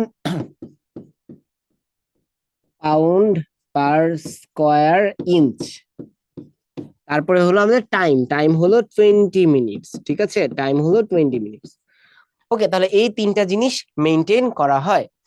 তাহলে এই তিনটা অবশ্যই একটু মাথায় রাখবে, এগুলো অবজেক্টিভ সাবজেক্টিভ সবকিছুর জন্য ইম্পর্টেন্ট। অর্থাৎ যদি সাবজেক্টিভে আসে পুরো প্রসেসটা, আমার সাজেশন থাকবে তুমি মেইন হেডিং তো পারবা। যেমন এখান থেকে ওই যে মাতৃ উদ্ভিদ নির্বাচন, এটা লিখে কি লিখবা, উন্নত নিরোগ বৈশিষ্ট্যের মাতৃ উদ্ভিদ এবং যে অংশ আলাদা করে তাকে বলে এক্সপ্ল্যান্ট, শেষ। সেকেন্ড কথা, কালচারের সময় তুমি বলবা যে এখানে কালচার মিডিয়াম বা গ্রোথ মিডিয়াম তৈরি করা হয়, কি কি উপাদান থাকে একবার বলে গেলা, শেষ। তারপরে দেখো এখানে কি জীবাণুমুক্ত করণে অটোক্লেভিং ভাবে জীবাণুমুক্ত করা হয়, কি কি করা হয়, তিনটা টার্ম দিলা, শেষ। বুঝতে পেরেছি আমরা? মানে তোমার পরীক্ষা এটা নর্মালি ঘতে আসে, সাধারণত টিস্যু কালচার যদি উপায় বা প্রয়োগ আসে গ বা ঘতে আসে, যদি গতে আসে লেখা একটু কমাবা, আর ঘতে আসলে এই লেখাটা দিবা, ঠিক আছে? আমি বুঝতে পেরেছি, মানে লেখা বলতে ভিতরে এগুলো একটু ডিটেল দিয়ে দিও, আর ছবিটা মাস্ট, এটা হলো কথা। হুম ওকে, তাহলে এখন আগে যে এছাড়া আরেকটা কথা আছে, হাত চিমটা এগুলাকে জীবাণুমুক্ত করে কি দিয়ে, অ্যালকোহল দিয়ে। ওকে, তারপর চলো চলে আসি আমরা জীবাণুমুক্ত মিডিয়ামে। যে দেখুন জীবাণুমুক্ত করার পর আমরা এক্সপেরিয়েন্স স্থাপন করব। পরীক্ষার খাতায় দেখবে এখানে আর কিছু কিন্তু লেখার নাই, জাস্ট এই একটা লাইন লিখলে তোমার এই যে চতুর্থ ধাপ শেষ। এরপরে বলেছে ক্যালাস সৃষ্টি, ক্যালাস আমরা বলে ফেলছি অবয়বহীন টিস্যু মন্ডল, তুমি বুঝতেছো নাকি? এখানে তিনটা কথা, এগুলো মূলত আসলে যদি পারো একটু মুখস্থ করে রাখবা, সাধারণত অবজেক্টিভে আসে বহুপদী আকারে, বলবে যে ক্যালার সৃষ্টির জন্য কোন মানে মাধ্যমে কোনটি নিয়ন্ত্রণ করা হয়, তখন অপশন 1 দিয়ে বলবে 3000 থেকে 5000 লাস্ট, তাপমাত্রা 17 থেকে 20, এরকম ভাবে কোশ্চেন হতে পারে। তাহলে তাপমাত্রা 17 থেকে 20 ডিগ্রি সেলসিয়াস, আর্দ্রতা 70 থেকে 75, তিনটা নাম জেনে রাখবা। ওকে, এখন দেখো এখন এইটার ক্ষেত্রে একটা কথা, যেটা এই যে দেখো ক্যালার সৃষ্টির মধ্যে কেমনটা তৈরি হয় চারা, এখানে তৈরি হয় হলো মূলহীন, ঠিক আছে? এখানে কি হয়, মূলহীন অনুচারা তৈরি হয়, এটা একটু মাথায় রেখো, মূলহীন অনুচারা। দেন এই মূলহীনটাকে কি করা হয়, মূল উৎপাদক মাধ্যমে স্থানান্তর, সেখান থেকে টবে স্থানান্তর, সেখান থেকে মাঠ পর্যায়ে বা ওই যে যেখানে তুমি গাছ লাগাতে চাচ্ছ সেখানে স্থানান্তর করব, কাহিনী শেষ, বাংলাদেশ। ঠিক আছে? ওকে, আমরা কি তাহলে ক্লিয়ার? দেখো তো আমরা বুঝছি পুরো প্রসেসটা, কার কোনো কোশ্চেন আছে? পরীক্ষা কিন্তু এটা অবশ্যই লাগবে। এই তো আলহামদুলিল্লাহ। ওকে, লাক্স, লাক্স কি, এটা হলো আলোক তীব্রতার একটা একক, ঠিক আছে? আপাতত এটা ভিতরে কাহিনী লাগবে না, ফিজিক্সে না ফিজিক্সেও লাগবে না, তোমাদের জাস্ট নাম জানলেই হবে, বেশি কিছুই লাগবে না। ওকে, চলো তাহলে আগে যাই। এখন আসলে টিস্যু কালচার পদ্ধতির সুবিধা সমূহ।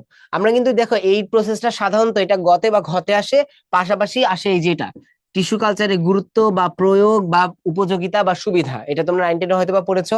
দেখো একদম সিম্পল জিনিসপত্র বলেছি, কি ঋতুভিত্তিক ব্যবধান এবং মজুতের সমস্যা দূর করা যায়, খুবই স্বাভাবিক তাই না? কারণ কি, তাহলে তুমি টমেটো আর শীতের হয়ে থাকবে না, তুমি কি করবা, তুমি টমেটোর যদি একটা মানে টিস্যু কালচার করে ফেলো, তুমি জাস্ট এটার যদি এক্সপ্ল্যান্টটা নিয়ে রাখতে পারো, তুমি গ্রীষ্মকালেও টমেটো পাবা, তাই না? প্লাস কি মজুদের কোনো টাইম লাগবে না, যে অনেক দিন ধরে মজুদ করে রাখতে হবে, সেটার কোনো দরকার নাই। আমরা যখন চাই তখনই এই জিনিসটা প্রোডাকশনে যেতে পারবো। তারপরে দেখো বলেছে অল্প খরচে, অবশ্যই অল্প খরচ কোন সেন্সে, চিন্তা করো খরচটা কিন্তু টিস্যু কালচারের যন্ত্রপাতিতে ভালোই খরচ আছে, এটাতে বলে নাই, বলছে যে তোমার টেকনিক্যালি বাণিজ্যিক লাভের জন্য খরচ কম। অর্থাৎ তুমি আগে 100টা চারা তৈরি করতে যতটা পরিশ্রম করতে হইতো, যতটা এফোর্ট দিতে হয়েছে, যতটা ইকোনমিক্যালি ইউজ করতে হয়েছে টাকা, এখন তোমাকে সেই কাজগুলো করতে হবে না। অর্থাৎ ওই 100টা গাছ তৈরিতেই এখন তোমাকে কম খরচ করতে হবে, এই অর্থে বলা হয়েছে এটা কি অল্প খরচ, ঠিক আছে? তারপর বলেছে রোগমুক্ত, কারণ কি আমরা জানি মেরিস্টেম যে কোনো টিস্যু থেকেই তৈরি করা যায়, এই যে একই বৈশিষ্ট্য, ওই যে মিষ্টি থেকে তুমি মিষ্টি তৈরি করতে পারবা, একই বৈশিষ্ট্যের বহু চারা। দেন বলেছে বিদেশি জাত থেকে, তোমার চিন্তা করলা বিদেশি জাত তুমি দেশে উৎপাদন করবা, সেই কাজটা করতে পারো। দেন বিলুপ্ত প্রায়, এই যে এখানে খুব ইন্টারেস্টিং জিনিস, যে তুমি দেখলে একটা গাছ সারা পৃথিবীতে একটাই আছে, যেটা কিনা আর বীজ দিচ্ছে না আর ফুলও দিচ্ছে না, তুমি কি করলা, তুমি সুন্দর মতো কিন্তু ওইটার একটা টিস্যু নিয়ে এইভাবে কি করতে পারবা, ওই একটা গাছেরই তোমার নিজের উঠানে আরো 5টা গাছ তৈরি করতে পারবে ওই বিলুপ্ত প্রায়টার। দেন কি অধিক চারা উৎপাদনের জায়গায়, যে জায়গা অপ্রতুলতা থেকে মুক্তি পাওয়া যায়, যে তোমার এখানে আসলে জায়গা এত লাগতেছেও না, তাই না? আমরা টেস্ট টিউবের মধ্যে অনুচারা তৈরি করতেছি। যে বীজ দ্বারা বংশবৃদ্ধি যারা করে না তাদের ক্ষেত্রে ইউজ করতে পারি, খুবই স্বাভাবিক তাই না? বীজ ছাড়াই আমাদের তো এখানে বীজই লাগতেছে না। আর কি বলেছে, কলমে অক্ষম উদ্ভিদের যারা কিনা কলমও করা যায় না, তাদের ক্ষেত্রে আমরা এই কাজটা করতে পারি, ঠিক আছে? ওকে, আর টিস্যু কালচার করলে কি বৈশিষ্ট্য চেঞ্জ হয়, দেখি তোমরা অ্যান্সার দাও, এটার অ্যান্সার তোমরা দাও। টিস্যু কালচার করলে কি বৈশিষ্ট্য চেঞ্জ হয়? মানুষের 2টা সাইকাস খেলে, ওকে। ব্যাপারটা হলো টিস্যু কালচার করে কিন্তু মানে এটা তো ন্যাচারাল না, বুঝছো? মানে ন্যাচারাল হলো 2টা সাইকাস, যেটা তুমি বলতেছো মোস্ট প্রবাবলি এরকম কিছু একটা, বাট মানে ন্যাচারালি এটা কিন্তু, এছাড়া তো মানে এটা সবই তো গবেষণাগার, তাই না?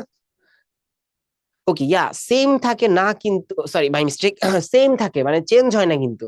কারণ কি, আমাদের বৈশিষ্ট্য চেঞ্জ হওয়ার মতো ওই যে বেন্টেনের মতো হইতে হবে, অর্থাৎ জিনের পরিবর্তন হইতে হবে, কিন্তু জিনের পরিবর্তন হয় নাই, তার জন্য কিন্তু কোনো চেঞ্জ হবে না, ঠিক আছে। ওকে, কলম কি, খুবই সুন্দর একটা কোশ্চেন। কলম হলো, ধরো তুমি কি করলা, একটা গোলাপ গাছ দেখছো, সো বা একটা আম গাছ থেকে ওই যে মিষ্টি আমটাই চিন্তা করো, তুমি একটা ডাল কেটে নিয়ে মাটিতে লাগাইলে দেখবা আম গাছ হবে। যদি এত সহজ না আসলে, প্রথমে ডালটা একটু চাষতে হবে, চেষে তুমি যদি একটু মাটি গোবর একটা পেস্ট তৈরি করে এটাকে কভার করে পলিথিন দিয়ে র্যাপ করে দাও, দেখবা 5 দিন 7 দিন 10 দিন পর ওইখান থেকে ছোট ছোট মূল বের হয়েছে। পরে ওই ডালটা কেটে নিয়ে মাটিতে যদি লাগাও, দেখবা ওইটা থেকে আবার নতুন আম গাছ পাচ্ছ। এই ব্যাপারটাকে আমরা কলম বলি, ঠিক আছে। ওকে ভাই, ম্যাটে কি আসে এখান থেকে, ম্যাট এইচএসসি সবগুলোই বলে ফেলছি কি আসবে। এই যে দেখো এই সংখ্যাগুলা যেগুলা যে পাশে লিখে লিখে দেখতেছো, এই সবগুলা থেকে খুবই ইম্পর্টেন্ট অবজেক্টিভের জন্য, ম্যাট বলো অন্যান্য ভার্সিটি বলো। তারপরে তুই যে আমি নামগুলো তো বলেই ফেলতেছি, যখন কাটটা তখনই বলতেছি। আর পুরো প্রসেসটা সিকিউর জন্য লাগবে, তাহলে এই যে এটাও সিকিউর জন্য। এখন দেখো অসুবিধা, নর্মালি অসুবিধা আসে না, এটা হলো নাইস টু নো, সিকিউর জন্যই, but nice to know, but আগেরটা বেশি ইম্পর্টেন্ট। দেখো কি কি এখানে, ওই যে যেটা বললাম, যন্ত্রপাতি খুবই দামি এবং অপ্রতুল, মানে খুবই রেয়ার। টিস্যু কালচার অনুচারায় যে আকার ছোট বলে স্থানান্তরে অসুবিধা। অবশ্যই ওই যে দেখো ছোট ছোট তৈরি হচ্ছে, তুমি ওই তোমার ল্যাবরেটরির পাশে হয়তো বা লাগাইতে পারতেছো, কিন্তু অনেক দূরে নাটা টাফ। দেখো তারপরে বলেছে দক্ষ জনবল খুবই স্বাভাবিক, এটা আমাদের জন্য নাই। দেন প্রাথমিক অবস্থায় এই যে জীবাণু, যদি প্রাথমিকে বাই চান্স জীবাণু এসে পড়ে, বা এত এত স্টেরিলাইজেশন এত এত জীবাণুমুক্তর পরও যদি চলে আসে, তাহলেই তো শেষ। কারণ ছোট অবস্থায় থাকা মানে কি, বড় অবস্থায় গন কেস। দেন বলেছে গুণাবলী অক্ষুণ্ণ থাকায় নতুন বৈশিষ্ট্যের আবির্ভাব হয় না, এটা একটা ইম্পর্টেন্ট ফিচার, ক্লিয়ার। ওকে, এইটুকু জানা রাখতে হবে।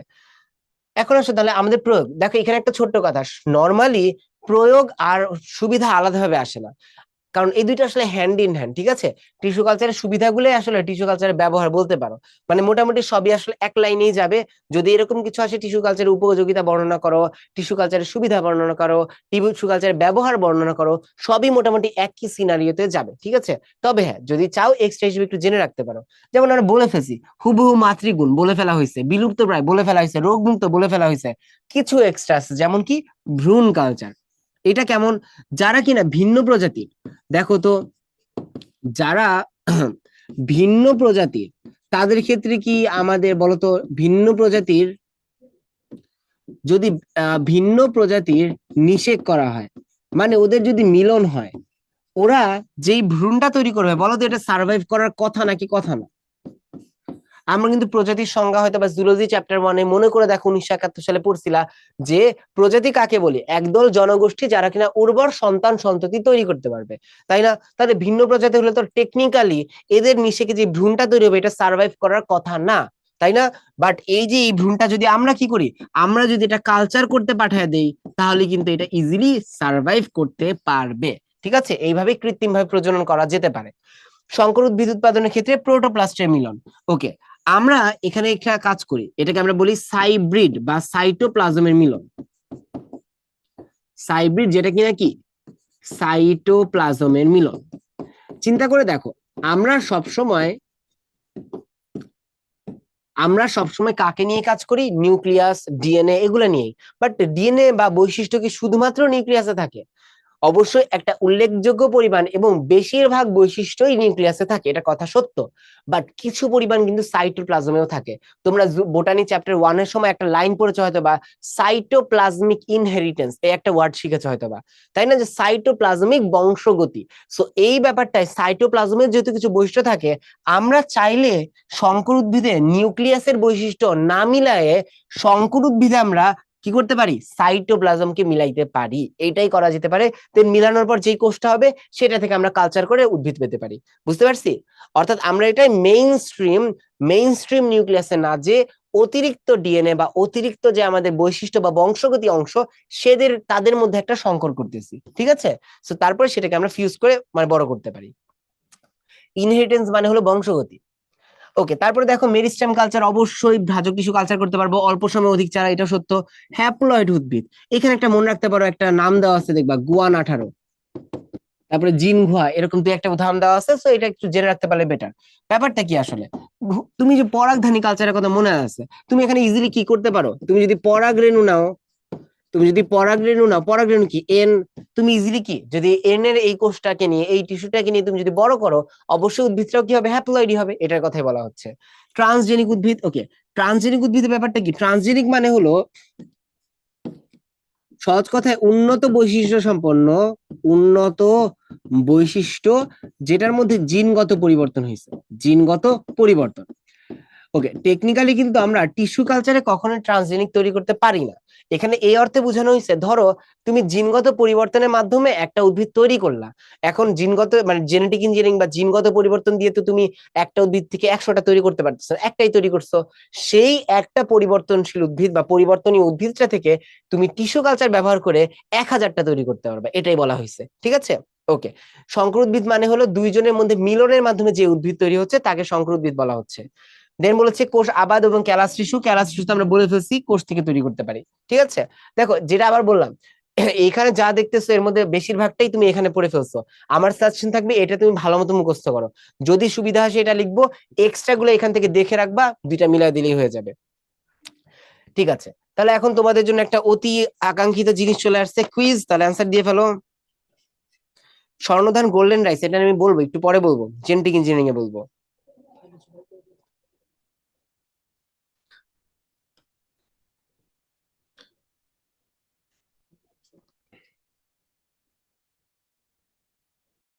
ওকে, প্রি অ্যাডমিশনে মেডিকেল জন্য কি বই দাগিয়ে পড়ানো হবে? ইনশাল্লাহ, অন্তপক্ষে সবকিছু হিন্ট পেয়ে যাবে কিভাবে হবে, টেনশন নেওয়ার কোনো কারণ নাই। ওকে, তোমরা বেশিরভাগই ঠিক অ্যান্সার দিয়েছো।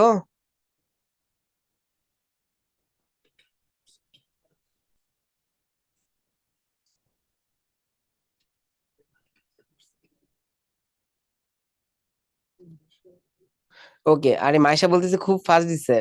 হ্যাঁ হ্যাঁ, না দেখেই দিছো, বুঝলাম না, খুব ফাস্ট দিছো ভালো লাগলো, কিন্তু না দেখেই দিছে এটা তো কষ্ট পাইলাম। ওকে ঠিক আছে, বেশিরভাগই তোমরা ঠিক অ্যান্সার দিয়েছো, নাইস। তাহলে কি হবে, এটা 121°C, এটা দেখছো, এগুলো কিন্তু লাগবে, এগুলো কিন্তু আসলে বোর্ডে আসে, এগুলোই দেখবো মেডিকেল মানে ভার্সিটি অ্যাডমিশনে এগুলো কমই চলে আসবে। ওকে, প্রি অ্যাডমিশন স্টার্ট কখন হবে? এই যে তোমরা যখন এই কোর্সটা শেষ করবা ইনশাল্লাহ, তারপরেই তোমাদের board revision and pre admission hand in hand চলবে, মানে সপ্তাহের বেশিরভাগ দিনই তোমরা বোর্ড রিভিশন পড়বা, তারপরে একদিন বা 2 দিন তোমাদের প্রি অ্যাডমিশনের ক্লাসগুলো হবে, ঠিক আছে, মানে দুইটার মধ্যে সুন্দর একটা হারমোনি থাকবে, টেনশনের কোনো কারণ নেই। দেখি লিডার বোর্ডে কে আছে, মিম, শাম্মী, ইরা, মিম, সাদ, অনয়া, Anaya, Ananya, Pratyasha, Rishad, Abdullah, Fahad, Rimi. Okay nice, thank you, তোমাদের জন্য হলো কেয়া কসমেটিক্স এর পক্ষ থেকে পরিবেশ বন্ধু গাছ। ওকে, কথা হলো, হ্যাঁ ঠিক আছে, না আর কারোর জন্য গাছ নেই, এই কয়জনের জন্যই, ঠিক আছে, লাগায় যাই। আসো, টিস্যু কালচার প্রযুক্তির উদ্ভাবক কে, এটাও তোমরা পারবা।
ওকে, দেখি তাহলে কারা কারা, এই তো বেশিরভাগ ঠিক আছে, তাও তোমরা কেন জানি হতাশ হয়ে গেছো জীবনে। হেবারল্যান্ড, ঠিক আছে, মর্গান ছিল কোনটা, ওই যে টটিপোটেন্সির মধ্যে ছিল, ঠিক আছে। ওকে,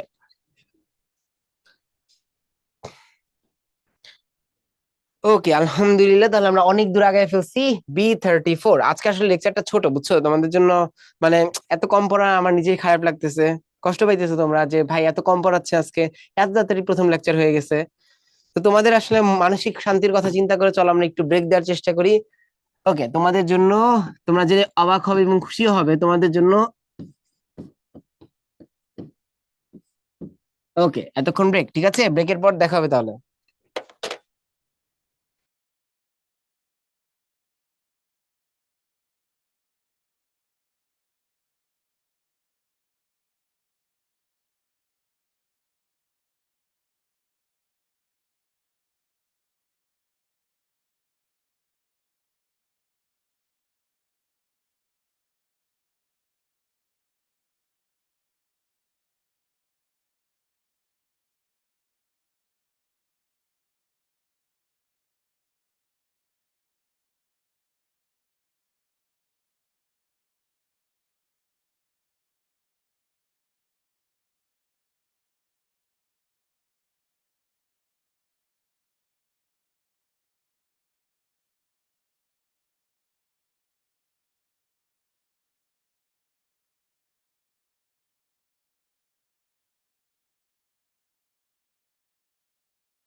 ওকে, তাহলে চলো আমরা আবার চলে আসছি। ভাই কই আপনি? এই তো চলে আসছি তোমাদেরই মাঝে, টেনশন নেওয়ার কোনো কারণ নাই। ওকে, চলো তাহলে তোমরা ফিরে আসছো। 7 মিনিট 37 সেকেন্ডের বেশি সময় হয়ে গেছে, আমার ঘড়ি স্লো হয়ে গেছিল, বুঝছো? কেন কি আর করার, রকেটে পৃথিবীর বেগের চেয়ে কম বেগে ছিলাম, এই জন্য একটু লেট হয়ে গেছে। ওকে, তাহলে চলো আমরা আবার শুরু করি। আবার আস্তে আস্তে আমরা চলে যাই।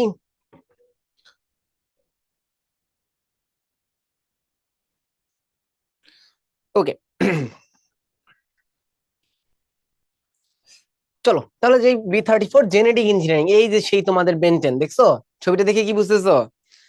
যে আমরা একটা ডিএনএ কে দেখছো ভেঙে ফেলছি, ভেঙে আলাদা করতেছি। চলো তোমাদের একটা ছোট্ট কাহিনী শোনাই। আম, it- মানে ধরো কিছুদিন আগে কিছু না, বেশ কিছু বছর আগে আসলে, যে এই এশিয়ার মানে দক্ষিণ এশিয়ার এই সাইডটা বা চীন বা এই রেঞ্জ গুলোতে দেখা গেছে রাতকানা রোগটা খুব প্রকোপ আকার ধারণ করছে। ঠিক আছে, বিশেষ করে চীন বা এই রেঞ্জে। যে ভাই রাতকানা মানে কি? রাতকানা মানে অবশ্যই কি, যে ভিটামিন এর অভাবে যে রাতে চোখে কম দেখতে পাওয়া যায়, এই ব্যাপারটা।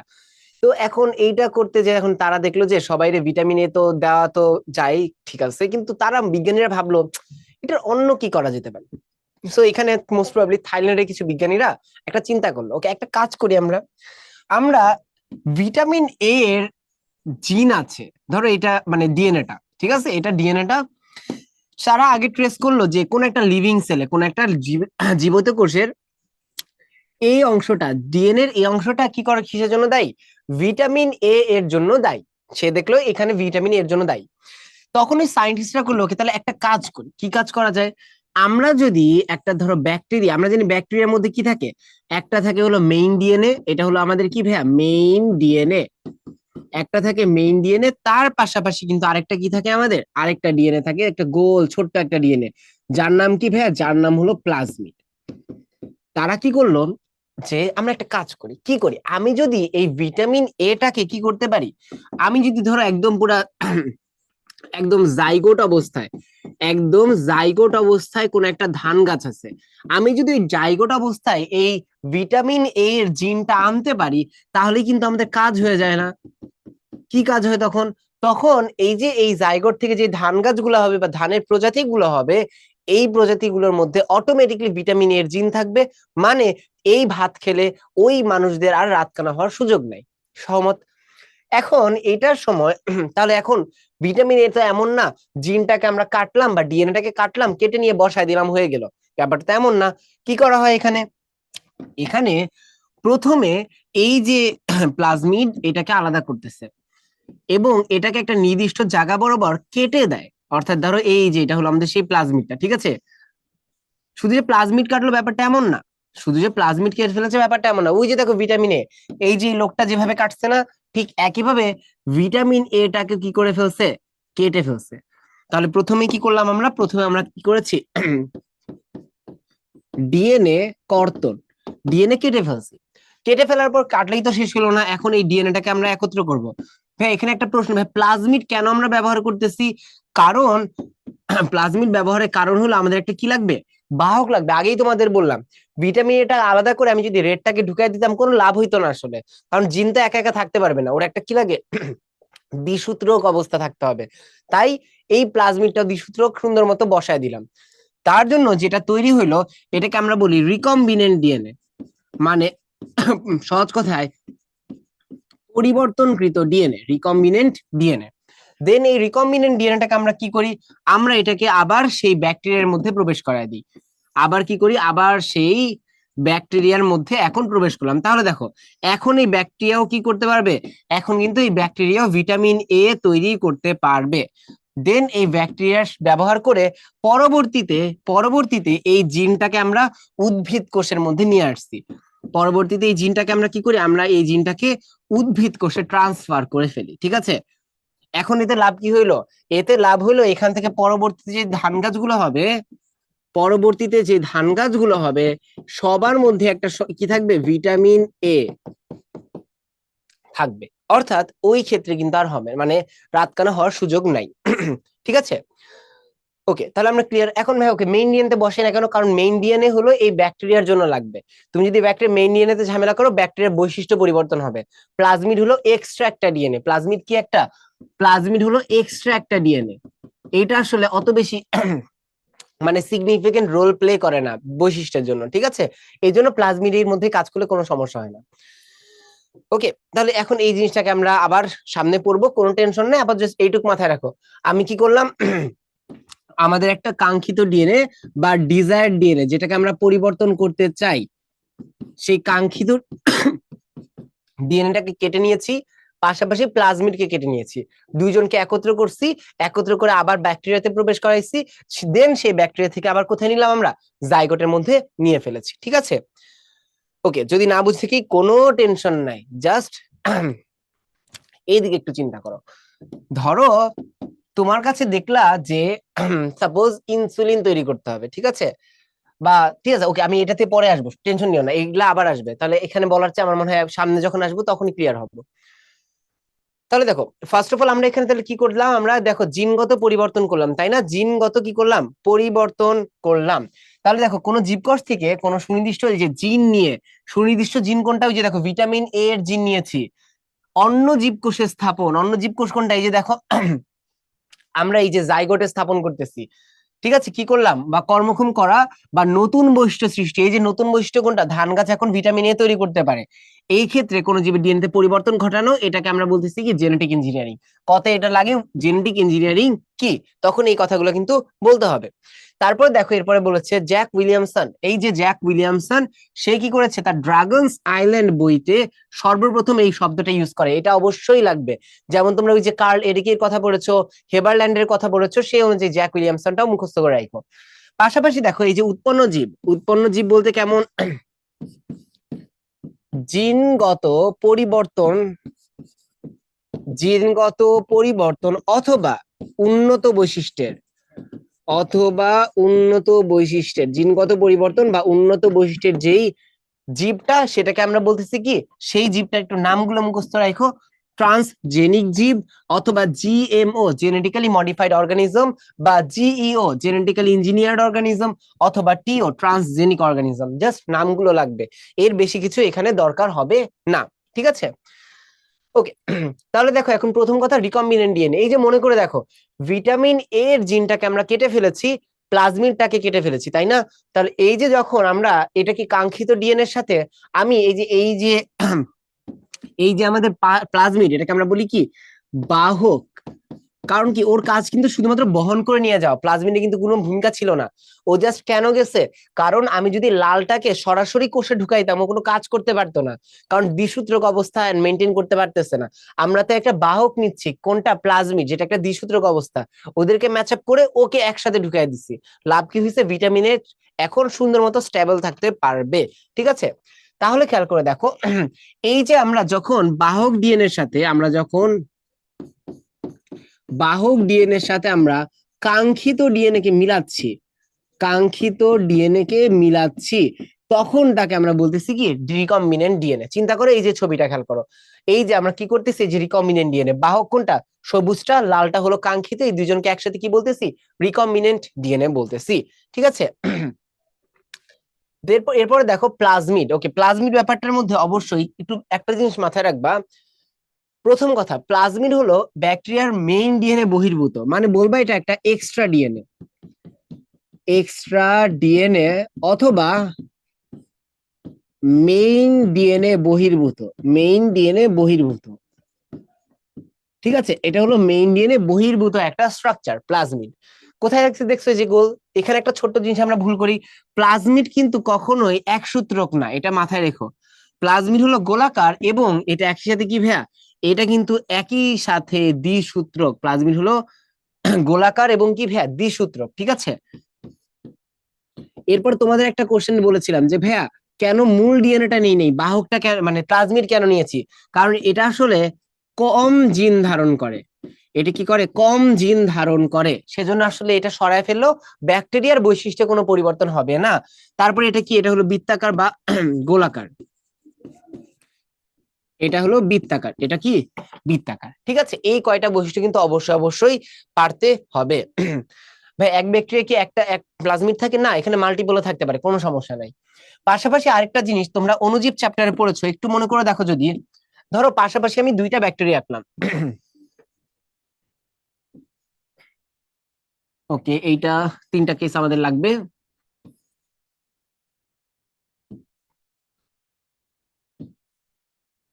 ওকে দেখো, প্রথমে আমি যদি বলতেছি যে কি থাকে, ব্যাকটেরিয়ার মধ্যে একটা প্রধান ডিএনএ থাকে। ধরো এটা সেই প্রধান ডিএনএটা, এটা ওর প্রধান ডিএনএ, দেন ধরো এদেরও আছে, এদেরও আছে, এখানেও আছে, এখানেও আছে। এটা নিয়ে আমাদের কনসার্ন না, আমাদের কনসার্ন কি, আমি এখন আপাতত বুঝার সুবিধার্থে একটা ব্যাকটেরিয়ার মধ্যে শুধু একটা প্লাজমিড রাখলাম।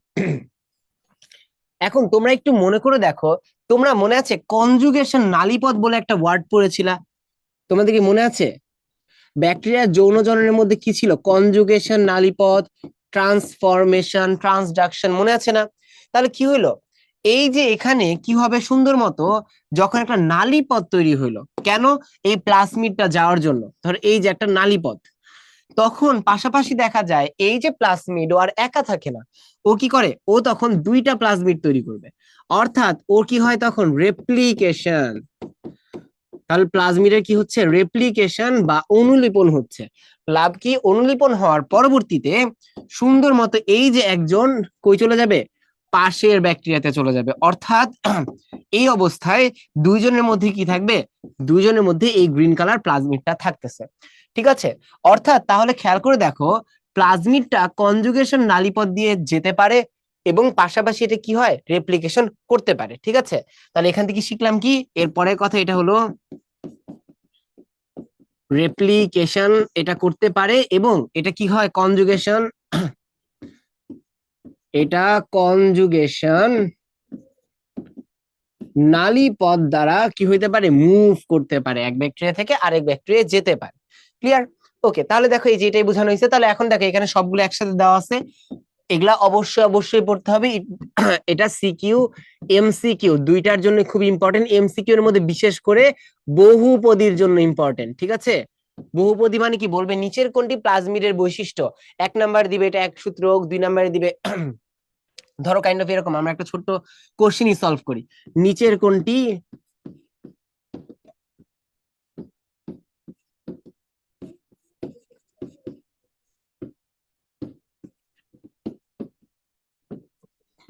বৈশিষ্ট্য। ধরো এখানে দিল এরকম যে প্রথম কথা এটা হলো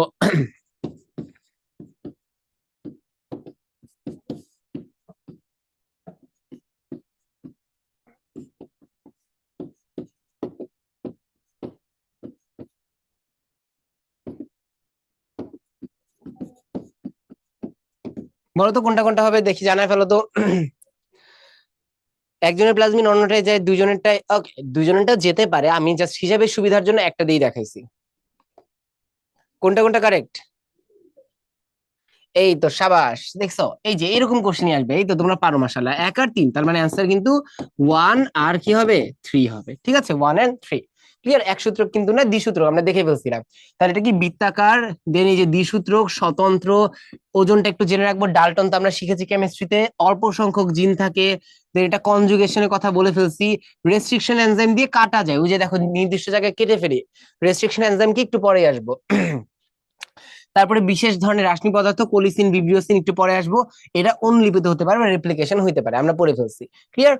চলো তাহলে আগে যে এখন আসি রেস্ট্রিকশন। ওকে, প্লাস্টিক একটু প্রকারভেদ আছে, প্রকারভেদ দেখো 3 রকম বলা আছে, এই 3টা অবশ্যই লাগবে। প্রথম কথা F and F prime, F মানে মাথায় রাখবা ফার্টিলিটি, মানে উর্বরতা বা সন্তান প্রজননের কথা বলা হচ্ছে, অর্থাৎ এই প্লাজমিড গুলো যৌন জননের সাথে জড়িত। ওই যে যেটা বললাম না যে প্লাজমিড কিন্তু প্লাজমিড কিন্তু সরাসরি ব্যাকটেরিয়ার বৈশিষ্ট্য নিয়ন্ত্রণ করে না। কি করে না? প্লাজমিড ব্যাকটেরিয়ার বৈশিষ্ট্য নিয়ন্ত্রণ করে না, ব্যাকটেরিয়ার বৈশিষ্ট্য নিয়ন্ত্রণ করে হলো ওর ব্যাকটেরিয়াল ডিএনএটা। ঠিক আছে, প্লাজমিড একটা অতিরিক্ত বা এক্সট্রা অংশ, আগেই বলছি। তাহলে এই যে এক্সট্রা অংশটা, এই এক্সট্রা অংশটা বিভিন্ন সময় বিভিন্ন কাজ করে। যদি এটা যৌন জননের কাজ করে তখন তাকে আমরা বলি এফ ও এফ প্রাইম প্লাজমিড, যেটা আরেকটা কাজ করে এটা পাশাপাশি পিলি তৈরি করে। আমরা জানি ব্যাকটেরিয়ার মধ্যে পিলি বলে একটা জিনিস থাকে, ফ্লাজেলা এবং পিলি, সেই পিলি তৈরিতে সাহায্য করে কোনটা, এফ এন্ড এফ প্রাইম। ঠিক আছে, পাশাপাশি আর আর থেকে মাথায় রাখবা রেজিস্টেন্স, রেজিস্টেন্স মানে কি, প্রতিরোধ। রেজিস্ট্যান্স মানে কি? প্রতিরোধ। এটা কাকে প্রতিরোধ করে? অ্যান্টিবায়োটিক। এটা কাকে প্রতিরোধ করে? অ্যান্টিবায়োটিক। যেমন তোমরা জানো হয়তো বা যে যে অ্যান্টিবায়োটিক আমরা কেন খাই? ব্যাকটেরিয়াকে মেরে ফেলতে। অ্যান্টি মানে কি? প্রতিরোধী, আর বায়োটিক তো ব্যাকটেরিয়া থেকে আসছে। তাহলে অ্যান্টিবায়োটিক কি ব্যাকটেরিয়া মেরে ফেলে, এই আর প্লাজমিডটা সেই অ্যান্টিবায়োটিককে নিষ্ক্রিয় করে দেয়, বা সেই অ্যান্টিবায়োটিকটাকে রেজিস্ট করে, যাতে ব্যাকটেরিয়াটা কি করতে পারে? বেঁচে থাকতে পারে। ঠিক আছে, তাহলে এইটা আর প্লাজমিড কি করে? সেই অ্যান্টিবায়োটিকটাকে কি করে? বিপরীতে কাজ করে বা প্রতিরোধ করে। ক্লিয়ার? লাস্টলি হলো ক্লোল প্লাজমিড। কোল থেকে একটা কথাই মাথায় রাখবা, এরা হলো একটা বিষাক্ত পদার্থ তৈরি করে, একটা বিষাক্ত পদার্থ তৈরি করে, যার নাম হলো কোলিসিন। তাহলে এরা কি করে? কোলিসিন নামক বিষাক্ত পদার্থ তৈরি করে। ঠিক আছে, ওকে। পিলি কি? ওকে, পিলি হলো যে, মনে করে দেখো ব্যাকটেরিয়া যখন আমরা আঁকতাম, এই যে আশপাশ দিয়ে তো অনেকগুলা ফ্লাজেলা দিতাম, তাই না? আমরা জানি অনেকগুলা ফ্লাজেলা। পাশাপাশি মনে আছে যৌন জননের জন্য এখন ছোট্ট একটা কাটার মতো অংশ দিতাম। এই যে ছোট্ট একটা কাটা, এই কাটাটাই হলো আমাদের পিলি। এই কাটারে কি ভাইয়া? পিলি। আর এই আশপাশে যেগুলো লেজ দেখতেছে, এগুলো সব ফ্লাজেলা। ঠিক আছে, অর্থাৎ তুমি যদি এই ছবিতে কি দেওয়া আছে একটু দেখি আমরা, চলো। ওকে, এই ছবিতে দেওয়া নাই। যদি এই ছবিতে দেওয়া থাকতো তাহলে এখানে দেখতা এরকম একটা মাথার মতো অংশ থাকবে। ঠিক আছে, এটা হলো পিলি। ওকে, তাহলে আই থিঙ্ক আমরা ক্লিয়ার। কোন চ্যাপ্টারে? অণুজীব চ্যাপ্টারে পড়েছো, বোটানি চ্যাপ্টার 4। এখন আসো রেস্ট্রিকশন এনজাইম। রেস্ট্রিকশন এনজাইমটা কি একটু চিন্তা করো। এই যে দেখো, আমি যখন দেখাইছিলাম, মনে করে দেখো যে আমরা এই যে ডিএনএ কর্তন বলে একটা ওয়ার্ড কিন্তু পেয়েছিলাম। ডিএনএ কি করি আমরা? আমরা কেটে ফেলি।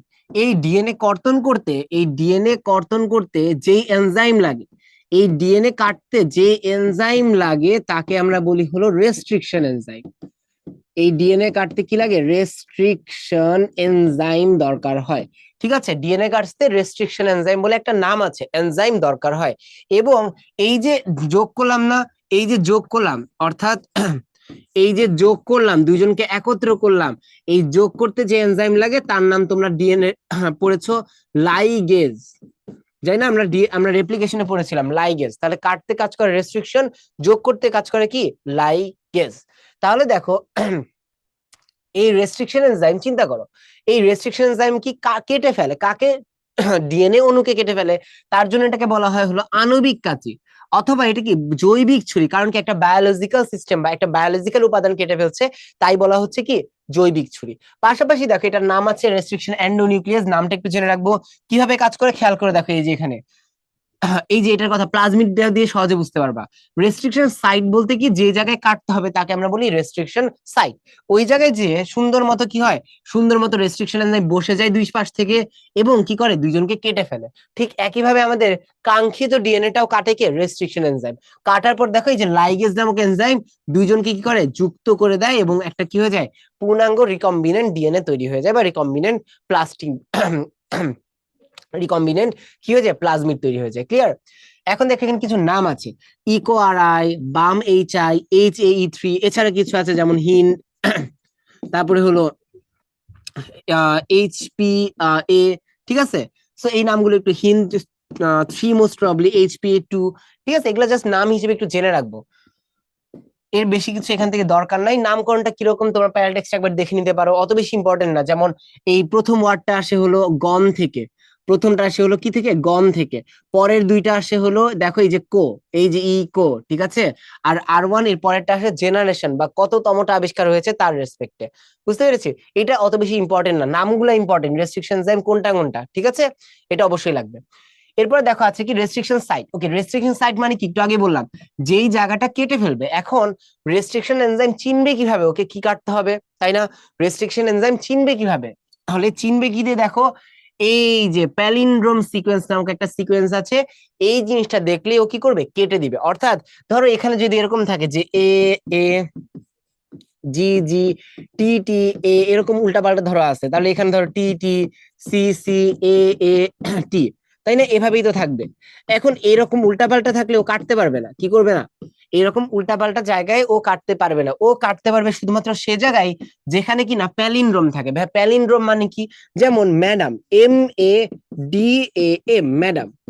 অর্থাৎ দেখো এইখানে এমন সিকোয়েন্স, তুমি সামনে থেকে গেলেও দেখো MADM, তুমি যদি পিছন থেকে যাও তাও দেখো MADM, তাই না? বলতো এরকম আর কি কি প্যালিন্ড্রোম হতে পারে? বলতো এইরকম আর কি কি প্যালিন্ড্রোম সিকোয়েন্স হতে পারে? জানাও তো একটু আমাকে। এই তো লেভেল, নাইস। নয়ন, এই তো। নয়ন কার নাম বলছো? যাই হোক, যার নামই বলছো। ওকে, বুঝতে পেরেছি। মানে কি সামনে থেকে গেলে যা, পিছন থেকে গেলে তা, তার মানে কি এই জায়গায় কিন্তু কেউ কাটাকাটি করতে পারবে না। দেখো তাহলে ভাই কাটতে পারবে কোথায়? আমরা যদি চিন্তা করি, এই যে দেখো ডান দিকে এদের কথা দেখছো, জি জি, সামনের দিকে গেলে কি GGATGCC, আবার উল্টা দিকে গেলেও কি সেম না, GGATCG। অর্থাৎ কি দুই জায়গায় একই রকম হচ্ছে, তখন ও কি করতে পারবে? কাটতে পারবে। সেম গোস ফর পরের জনটা চিন্তা করো, এইখান থেকেও যা, এখান থেকেও তা, কাটতে পারবে। এখান থেকেও যা, এখান থেকেও যা, কাটতে পারবে। ঠিক আছে, অর্থাৎ ও সে জায়গায় কাটতে পারবে যে জায়গায় কি আছে, প্যালিন্ড্রম সিকোয়েন্স আছে। ঠিক আছে, হ্যাঁ আইও হবে। ওকে, তাহলে এইটুকু মাথায় রাখবো, এখান থেকে কি প্যালিন্ড্রোম সিকোয়েন্সটা কি, রেস্ট্রিকশন সাইট কি, রেস্ট্রিকশন এনজাইম কি, উদাহরণ কি। ঠিক আছে, এর বেশি কিছু এখান থেকে এত কিছু মুখস্থ করার কোনো দরকার নাই। তবে যদি রেস্ট্রিকশন এনজাইমের কার্যকারিতা সাপোজ এরকম ক্ষতে আসে কখনো, আমি সাজেস্ট করব একটা অন্তত একটু জেনে রাখতে পারো, মানে যদি নাইস টু নো আর কি। ঠিক আছে, মানে মাস্ট লাগবে না, যদি চাও একান্তই। আমি বলবো ধরো ইকো আর আইটা মুখস্থ রাখো একটু, দেখো জিনিসটা ইজি। বা ধরো এইটা লাগবে না, তুমি সহজটা বাম BMHI এটা পড়ো। মানে যদি চাও একটা মুখস্থ রাখতে পারো, বাট ওভারঅল জাস্ট নাম জানলেই হবে, রেস্ট্রিকশন এনজাইম কি, এর বেশি কিছুই লাগবে না। এখন আসো, এই যে দেখো একজন গবেষক কিভাবে চিনবে যে কাঙ্ক্ষিত জিনটা কই আছে? মানে ধরো সে ভিটামিন A কাটতে যাচ্ছে, কিন্তু সে কিভাবে জানবে কোথায় ভিটামিন A আছে? তো এই সবকিছু আসলে DNA, কোন জায়গায় কোন DNA থাকে। যেমন আমরা কিন্তু জানি যে আমাদের মানবদেহের 11 নম্বর ক্রোমোজোমের শেষ মাথায়, খাটো বাহুর শেষ মাথায় আছে ইনসুলিনের জিন। ঠিক আছে, তো এরকম ভাবে কোন জিনটা দেখতে কেমন, সেই সবকিছু একটা লাইব্রেরিতে স্টোর করা আছে, জানা এরকম হয়, সেটাকে আমরা বলি জিনোমিক লাইব্রেরি। যে জিনোমিক লাইব্রেরিতে আসলে কোডিং আর নন কোডিং দুই ধরনের DNA কেই সাজানো আছে। কোডিং আর নন কোডিং, ঠিক আছে, দুই ধরনের অংশকেই কি করা আছে, সাজানো আছে। মানে ধরো যে আমি যদি বলি, ধরো এই যে এখানে কথা চিন্তা করো, যে যে এ জি জি, ধরো বললাম যে এই অংশটা কি বলে, এই অংশটা ধরো তোমার বলে চুলের কালার বা ভিটামিন A সাপোজ, এই অংশটা বলে ভিটামিন A। তো এই যে এটা কিরকম সেটা সাজানো আছে সব কি কোথায়, DNA লাইব্রেরিতে। মানে একজন গবেষক যদি এই জিনোমিক লাইব্রেরিটা, কাইন্ড অফ এনসাইক্লোপিডিয়াটা খুঁজে, সে ইজিলি পেয়ে যাবে ভিটামিন A মানে এই জায়গা, আমাকে তাহলে কোন ধরনের রেস্ট্রিকশন এনজাইম ইউজ করতে হবে, কি কি করতে হবে এই জায়গাটায় পৌঁছানোর জন্য। বুঝতে পেরেছি? তাহলে এই জায়গাটা কথা তাহলে এই যে এই জায়গাটাই তাহলে খুঁজে বের করতে হবে। এখন দেখো এই জায়গায় খুঁজে বের করার জন্য দুই ধরনের লাইব্রেরি আছে, এক জায়গায় কোডিং আর নন কোডিং দুইটাই DNA থাকে, আরেকটা হলো কমপ্লিমেন্টারি লাইব্রেরি। এটা কি ভাইয়া? Complementary, complementary DNA, complementary. এই লাইব্রেরিতে কি থাকে? এই লাইব্রেরিতে অনলি কোডিং, শুধুমাত্র কি থাকবে, কোডিং DNA গুলা থাকে। কারণ দেখো আমার তো ভিটামিন A নিয়ে জানতে হবে, এর আশপাশে যতগুলা জাঙ্ক DNA আছে ওইটা জেনে লাভ আছে আমার? ওইটা কই আছে জেনে তো লাভ নেই, বা ওইটা দেখতে কেমন সেটা জেনে তো লাভ নাই। আমাকে জানতে হবে টু দা পয়েন্টে ভিটামিন A বা ইনসুলিন মানে বৈশিষ্ট্য জানতে হবে। তোমরা চ্যাপ্টার 1-এ কিন্তু পড়েছো এরকম, যে কি পড়েছো, জাঙ্ক DNA থাকে একটা, এতগুলা DNA এর মধ্যে 99.5% জাঙ্ক, যারা কিনা কোনো কাজ করে না, যারা কিনা কোনো প্রোটিন তৈরি করে না। তাহলে এই যে নন প্রোটিন বা নন কোডিং গুলো জেনে তো আমার লাভ নেই, আমাকে জানতে হবে কোডিং গুলা। এই জন্য স্পেশালাইজড একটা লাইব্রেরি বা বলতে পারি এনসাইক্লোপিডিয়া আছে, সেটা কি cDNA বা কমপ্লিমেন্টারি ডিএনএ। ওকে, কোডিং মানে যেখান থেকে প্রোটিন তৈরি হতে পারে। ঠিক আছে, যেখান থেকে প্রোটিন তৈরি হতে পারে। এখন দেখো রিকম্বিনেন্ট ডিএনএ প্রযুক্তির ধাপ সমূহ, এটা আমরা পড়ে ফেলছি, জাস্ট একবার ওভারঅল দেখি আমরা। তো এই যে দেখো কি হয়েছে, আমরা ধরো আমরা এখন চিন্তা করছি ধরো ইনসুলিন নিয়ে। সাপোজ আমি এখন তোমাকে এই যে কাঙ্ক্ষিত জিনটা আমি তোমাকে ডিফাইন করে দিলাম, এটা হলো ইনসুলিন তৈরির জিন, ইনসুলিন তৈরির জিন। তাহলে দেখো আমরা এখন চাচ্ছি, ধরো বর্তমানে তো ডায়াবেটিস একটা খুবই কি সমস্যা, খুবই ব্যাপক সমস্যা। তোমাকে দায়িত্ব দেওয়া হলো যে না, আমরা এখন কম খরচে কিভাবে ইনসুলিন তৈরি করতে পারবো, তোমাকে দায়িত্ব দিল। তুমি কি করলা? তুমি চিন্তা করলা যে না, কম খরচে তৈরি করার একটা উপায় হইতে পারে জেনেটিক ইঞ্জিনিয়ারিং। কি করলা তুমি? তুমি জীবকোষ থেকে, তুমি জানো জীবকোষের কোন এক জায়গায়, যে যেমন তোমাকে তো বললামই মাত্র যে ক্রোমোজোমের, তুমি কমপ্লিমেন্টারি DNA লাইব্রেরি থেকে দেখে নিলা যে কোন জায়গায় এবং কিভাবে এই কাঙ্ক্ষিত জিনটা আছে ইনসুলিনের জন্য। তুমি দেখলা যে ক্রোমোজোমের ওই যে 11 নম্বর ক্রোমোজোমের খাটো বাহুর শীর্ষে এই জায়গায় আছে, এবং সিকোয়েন্সটা কি তুমি জেনে নিছো, নিয়ে তুমি এটাকে কেটে ফেলছো, কি দিয়ে, রেস্ট্রিকশন দিয়ে কেটে ফেলছো। তাহলে এই যে দেখো, রেস্ট্রিকশন দিয়ে তুমি কি করছো, কাঙ্ক্ষিত জিন কেটে ফেলছো, কোনটা, ইনসুলিন তৈরির জন্য। এখন একটু আগেই শিখেছো, ও তো একা থাকতে পারবে না, ওকে বাহক লাগবে। বাহকটাকে দেখো, এই যে প্লাজমিড, এটা কি হিসেবে কাজ করবে, বাহক। তাহলে তুমি বাহকও কেটে ফেলছো, কাঙ্ক্ষিত জিনও কেটে ফেলছো। ক্লিয়ার? এখন দুইটা কেটে ফেলার পর এবার কি হলো, দুইজনকে একত্র করতে হবে, তাই না? এই যে একত্র করলা, একত্র করি কি দিয়ে আমরা, লাইগেজ এনজাইম দিয়ে। লাইগেজ এনজাইম দিয়ে তুমি একত্র করেছো, একত্র করার পর কি করবা, একত্র করার পর এখন আবার কি করতে হবে বলতো, আবার কি তোমার ব্যাকটেরিয়াতে প্রবেশ করাইতে হবে না? এই যে দেখো, আবার কি হইলো, আবার ব্যাকটেরিয়াতে প্রবেশ করানো হয়েছে। কি করেছে, আবার ব্যাকটেরিয়াতে প্রবেশ করেছে। এতে লাভ কি দেখো, আমি যদি একটু বলি যে ব্যাকটেরিয়ার আগের অবস্থা কি ছিল, একদম সিম্পল ভাবে চিন্তা করো। আগে ব্যাকটেরিয়া ছিল এই যে এরকম মেইন ডিএনএ, এই যে এটা ছিল ওর প্লাজমিড, আর এটা তোমার কাঙ্ক্ষিত ডিএনএ। এটা কি তোমার, এটা তোমার ওই যে ইনসুলিন তৈরিকারী জিন, এটা হলো ইনসুলিন, ইনসুলিন তৈরির জিন, ঠিক আছে? এটা ইনসুলিন তৈরির জিন। এখন কি করলা, এখন তুমি এই দুজনকে আলাদা করছো, প্রথমে এটাকেও বের করছো, এটাকেও নিয়ে আসছো। লাভ কি হয়েছে দেখো তো, ডিএনএ রেস্ট্রিকশন দিয়ে তুমি এটাকে আলাদা করেছো, এই যে দেখো, এই যে প্লাজমিডটা, দেন এই যে তোমার কি, ইনসুলিনের তৈরি। তারপরে এই দুজনকে একত্র করেছো, কি দিয়ে একত্র করেছো, লাইগেজ দিয়ে। অর্থাৎ এই যে এখন কি হবে, সুন্দর মতো এই যে তোমার প্লাজমিডের অংশ, আর এই যে পাশে তোমার ভিটামিন এর অংশ, ঠিক আছে? তাই তো? তাহলে আমরা এখানে দেখতেছো দুইটা এনজাইম কিন্তু ইউজ করেছি। এই উপরে ইউজ করলাম কোনটা, রেস্ট্রিকশন, কাটার জন্য। আর এখানে ইউজ করলাম কি, লাইগেজ। দেখো কাটার পর এখন আমাদের কি হয়েছে, আমাদের এই রিকম্বিনেন্ট ডিএনএটা, আমাদের এই কি হয়েছে, রিকম্বিনেন্ট ডিএনএ। এটার নাম কি তাহলে, আমরা আগেও শিখেছি, রিকম্বিনেন্ট ডিএনএ। এইটা এখন কি করতে পারে, এটার মধ্যে এখন অলরেডি ইনসুলিন তৈরির জিন আছে। তুমি এখন কি করলা, এইটাকে নিয়ে আবার ব্যাকটেরিয়ার মধ্যে বসায় ফেললা। তাহলে দেখো, এখন যে ব্যাকটেরিয়াটা তৈরি হবে, এই ব্যাকটেরিয়ার মধ্যে কিন্তু প্লাজমিডের মধ্যে একটা অতিরিক্ত অংশ আছে। সেটা কি আছে, এই যে দেখো, অতিরিক্ত একটা ইনসুলিন আছে। ঠিক আছে, বুঝতে পেরেছি? দেখো পার্থক্যটা বুঝলাম আগের সাথে এখনকার।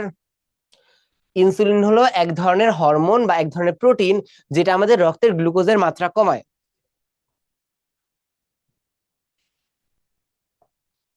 ক্লিয়ার হয়েছে ইনসুলিন যে জিজ্ঞেস করতেছিলাম?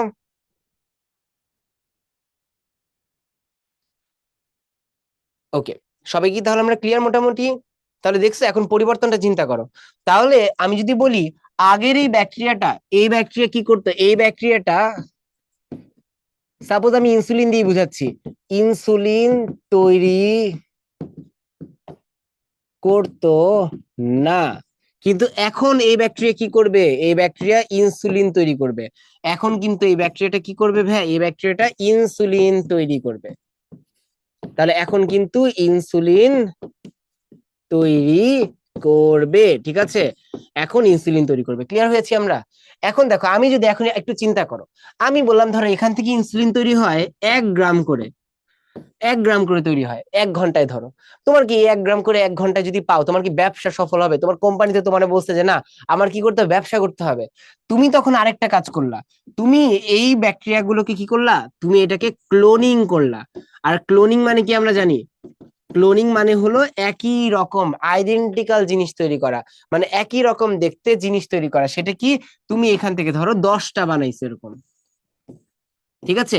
এরকম ব্যাকটেরিয়া তুমি 10টা বানাইছো, যার প্রত্যেকটার মধ্যে কি আছে, এই যে প্রত্যেকটা প্লাজমিডে ইনসুলিনের জিন আছে, প্রত্যেকটার মধ্যে ইনসুলিনের জিন বিদ্যমান আছে। তাহলে দেখো, এখন লাভ হইলো কি, আমার আগে যদি 1 গ্রাম করে হইতো, এখন দেখবা এখান থেকে ধরো 100 গ্রাম করে হইতেছে। বুঝতে পেরেছি? তাহলে এইটাই হলো আমাদের total genetic engineering.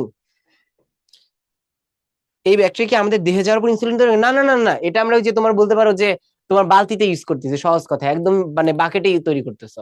Bacteria clone করে পরে আমরা ব্যাকটেরিয়া গুলোকে মেরে ফেলি, পরে ওই যে মানে ওই বালতির মধ্যে দেখবে ইনসুলিন পড়ে আসছে, যদিও বালতি না টেকনিক্যালি, মানে ল্যাবরেটরি যেহেতু ইনস্ট্রুমেন্ট গুলো আমরা ইউজ করি, এটা কিন্তু দেহে হচ্ছে না এখনো। লাস্টে কি পুরোটাই ব্যাকটেরিয়া? না না না, আরে রে, এখানে ইয়া আছে, ওরা আছে, আমি তো দেই না এটা। এই যে মেন ডিএনএ থাকবে সব জায়গায়, মানে আমাদের মেইন কনসার্ন ওইটা নিয়ে, তো তাই ওইটা নিয়ে এঁকেছি। এটা কি সিকিউরিটি আসবে মাস্ট, মানে একদম পুরো ফরজ কাজ, এই ছবিটা লাগবেই লাগবে। ঠিক আছে, এই চ্যাপ্টার থেকে মানে সিকিউতে আসার মতো জায়গা ধরো 4টা বা 5টা বা 6টা, মনে হয় পুরো হাতে গোনার মতো, এবং এই আসলে এখান থেকে আসবে। এবং এখানে একটা সবচেয়ে ভালো ব্যাপার, এখান থেকে আনসার করে নাম্বার পাওয়াটা খুবই ইজি। ঠিক আছে, ছবি আঁকলে বর্ণনা নিতে হবে, হ্যাঁ অবশ্যই বর্ণনা আমরা শিখবো। মিনিমাম ওই যেটা টিস্যু কালচারে বলছি, হেডলাইন গুলো মাস্ট দিবা পয়েন্ট আকারে, প্লাস ভিতরে কিছু কথা, কি মোস্ট ইম্পর্টেন্ট কয়েকটা কথা বললেই ইনাফ। ঠিক আছে, ওকে।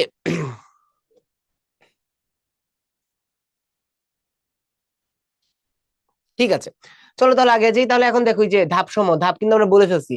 প্রথমে কাঙ্ক্ষিত জিন নির্বাচন করব, ওই যে কাঙ্ক্ষিত জিন নির্বাচন করলাম কিভাবে, ডিআর আমরা জিনোমিক লাইব্রেরি সিডিআরএনএ থেকে কোনটা তৈরি করব, কি লাগবে, আমরা এই যে জিন ধরলাম, এই যে এইটুকু আমাদের কাঙ্ক্ষিত জিন।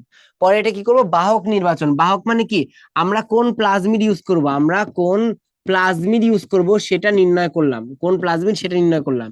এখানে একটা ছোট্ট কথা, বাহককে আলাদা আলাদা করার জন্য, দেখো তোমাদের বইয়ে হয়তো বা দুইটা নাম বলা আছে। ঠিক আছে, তোমাদের বইয়ে দেখবা সিজিয়াম ক্লোরাইডের কথা বলা হয়েছে, অথবা সুক্রোজ গ্রেডিয়েন্ট। তো এই নামটা যদি পারো একটু জেনে রাখবা, নাইস টু নো, যে আমরা কিভাবে আলাদা করি সিজিয়াম ক্লোরাইড বা সুক্রোজ গ্রেডিয়েন্ট, বা সুক্রোজ গ্রেডিয়েন্ট। ঠিক আছে, এই দুইটা দিয়ে কি করে আমরা কাঙ্ক্ষিত জিনকে নিয়ে আসতেছি। দেন বাহক জিন প্লাজমিড সেটা আমরা আলাদা করলাম করে, এই যে দেখো রেস্ট্রিকশন এনজাইম দিয়ে কি করব, রেস্ট্রিকশন এনজাইম দিয়ে কর্তন করব। অবশ্যই আমরা শিখেছি রেস্ট্রিকশন দিয়ে দুইজনকে কি করব, কেটে ফেলবো। এই যে দেখো রেস্ট্রিকশন দিয়ে কি করতেছি, এইটাকেও কেটে ফেলবো, এটাকেও কি করবো, এই জায়গায় কেটে ফেলবো। ঠিক আছে, রেস্ট্রিকশনের পর মানে যখন এই পয়েন্টটা লিখবা, রেস্ট্রিকশন এনজাইম নামটা থাকতে হবে।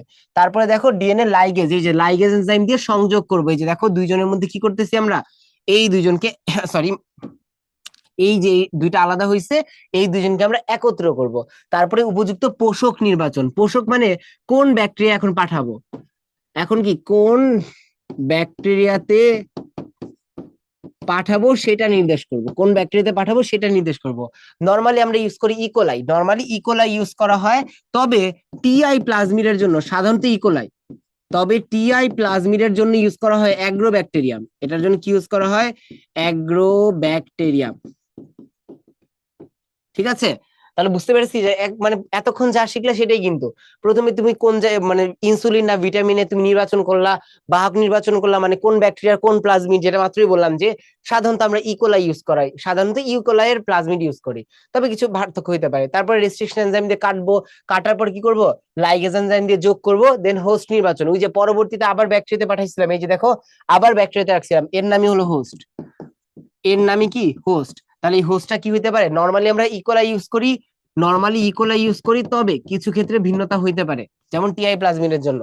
তারপরে দেখো কি বলেছে, ওকে এখানে একটা কথা, হোস্টে প্রবেশ করানোর জন্য দেখবো বই একটা কথা বলা হয়েছে, কারণ ব্যাকটেরিয়া তো আবার একা একা প্রবেশ করবে না, হোস্টে প্রবেশ করাই হিট শক মেথড, হিট শক মেথড। অর্থাৎ এখানে কিছু টেম্পারেচার ইউজ করে কি করি, আমরা জোর করে বাধ্য করি এই প্রবেশটা করার জন্য। অর্থাৎ এই যে এই প্রবেশটা হইলো না সেকেন্ড কেসে, এইটা করি আমরা হিট শক মেথড। এই নামটা জেনে রাখো, হিট শক মেথড, নামের চেয়ে বেশি এখান থেকে কিছুই লাগবে না। ওকে, তাহলে দেখো তৈরি হলো। তাহলে এখন আলটিমেটলি কি হলো, হিট শক মেথডে প্রবেশ করাইলাম। দেন আলটিমেটলি বহিঃপ্রকাশ মূল্যায়ন মানে যে কি পরিমাণ ইনসুলিন তৈরি করে বা কি পরিমাণ ভিটামিন এর কথা বলতেছে। লাস্টলি কাঙ্ক্ষিত উদ্ভিদ কোষে, ওই যে যদি দরকার হয় কাঙ্ক্ষিত উদ্ভিদে, যেমন কি ভিটামিন এর ক্ষেত্রে একদম শুরুতে যেটা আমরা দেখেছিলাম, তখন আমরা এই যে ব্যাকটেরিয়াম থেকে আমরা কি করতে পারবো, উদ্ভিদ কোষে ট্রান্সফার করে ফেলতে পারবো। এইটাই হলো আমাদের টোটাল প্রসেস। রিকম্বিনেন্ট মানে কি, রিকম্বিনেন্ট মানে বলতে পারে পরিবর্তনকৃত বা উন্নয়নকৃত। এইখানে কি হচ্ছে, প্লাজমিডের সাথে যখন আমাদের কাঙ্ক্ষিত ডিএনএ যুক্ত হচ্ছে, সেই অবস্থাটাকে আমরা বলতেছি কি রিকম্বিনেন্ট ডিএনএ। অর্থাৎ এই যে দেখো সবুজ আর লাল একসাথে হয়ে যেটা হইলো লাল সবুজ, এটাই হলো আমাদের রিকম্বিনেন্ট ডিএনএ। ওকে, ক্লিয়ার? তাহলে আমরা দেখো পুরোটা পারবো। আবার বলতেছি এটা কিন্তু খুবই লাগবে, এই সব ছবি লাগবে না, ছবি একটাই, এই যে এটা ছবি, এইটাই শিখতে হবে ভালো মতো। ওকে, আর প্রত্যেকটা ওই যে যেটা বললাম মেইন হেডিং পড়বো, হেডিং এর ভিতরে একটা কি দুইটা কথা, তাইলে মোটামুটি না। ঠিক আছে, ওকে। র্যান্ডম সব ব্যাকটেরিয়া এগুলো করে না, না অবশ্যই স্পেসিফিক আছে, সব কাজ সব দিকে হয় না, নর্মালি যে বললাম যেটা ইকোলাই দিয়ে করা হয়, আর এছাড়া ওই যে প্লাজমিড যদি টিআই প্লাজমিড হয় তখন অ্যাগ্রোব্যাকটেরিয়াম ইউজ করা, এরকম কিছু পার্থক্য আছে। টিআই প্লাজমিড এর টিডিএনএ কি? ওকে, এখানে জাস্ট প্লাজমিডের নাম, ওই যে আমরা কয়েক ধরনের প্লাজমিড বললাম না, আর plasmid, F F plasmid, F1 prime plasmid, Col plasmid, এরকম একটা প্লাজমিড হলো টিআই প্লাজমিড। ওকে, তাহলে আমরা কি বুঝতে পেরেছি? ফ্লোচার্ট দিলে হবে না? এখানে মানে ব্যাপারটা হলো কি, ফ্লোচার্ট দিলে আসলে না হওয়ার তেমন কোনো কারণ নাই, কিন্তু মানে বাংলাদেশের কিছু যেহেতু বোর্ডে আসলে রিস্ক নেওয়াটা লাভ নাই, মানে বোর্ডে তোমার খাতাটা কোথায় যাবে এটা তো তুমিও জানো না, তাই না? তার জন্য সেফ হলে তুমি পয়েন্ট করে দাও, ওই ফ্লোচার্টটাই পয়েন্ট করে লিখো, that's better. Okay, okay nice, আলহামদুলিল্লাহ আমরা পারতেছি। ওকে, তাহলে চলো আগে যে এখন আমরা, ওকে জেনেটিক প্রোব কি? জেনেটিক প্রোব হলো ওই যে দেখো বারবার ওই যে কাঙ্ক্ষিত ডিএনএ কথা বলতেছি না, যে কাঙ্ক্ষিত ডিএনএ এখন কোথায় আছে তুমি তো জানবা না। মেটাল ডিটেক্টর চিনি না আমরা, ওই যে ডিসকভারিতে আগে যে এই তো পেয়ে গেছি আমেরিকান ডিগার, তার না দেখেছো তোমরা? তো যে মেটাল ডিটেক্টর ওখানে তো দেখছো যে কি করে মাটির উপর থেকে ডিটেক্ট করতে পারে, এখানে কাইন্ড অফ এই জেনেটিক প্রোবটা এরকমই, যে ওর মাথার মধ্যে একটা মেটাল ডিটেক্টর বসানো থাকে, মানে মেটাল ডিটেক্টর না, তোমাদের বোঝানোর জন্য বলতেছি। সো ও কি করতে পারে, এখানে একটা রেডিও অ্যাক্টিভ জিনিসপত্র আমরা ইউজ করি, ঠিক আছে? ও কি করে, ও উপযুক্ত জায়গায় যে বসে যায় তখন এই রেডিও অ্যাক্টিভ সিকোয়েন্স দিয়ে আমরা বুঝতে পারি যে আসলে এই জায়গায় এটা আছে। ওকে, ওকে ডিএনএ যখন লাইগেজ যুক্ত করতে হবে, কারণ এই মিক্স করার জন্য যদি আমরা আগে না কাটি তাহলে তো মিক্স করতে পারবো না, এই যে দেখো সবুজ আর লাল দুইটাকে কাটছি, যদি দুইটাকে না কাটতাম তাহলে তো মিক্স আপটা হইতো না। ওকে, তাহলে এইটাই হলো কথাবার্তা, তাহলে আমরা মোটামুটি ক্লিয়ার এখানে। চলো তাহলে এখন কুইজের অ্যান্সার দিয়ে ফেলো।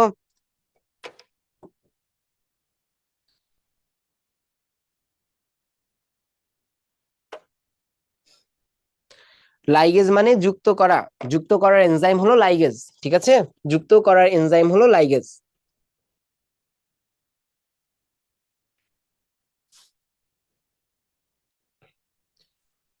তোমরা কেন আবার কনফিউজ হয়ে যাচ্ছ? আরে পারো তো সবাই, আমি জানি।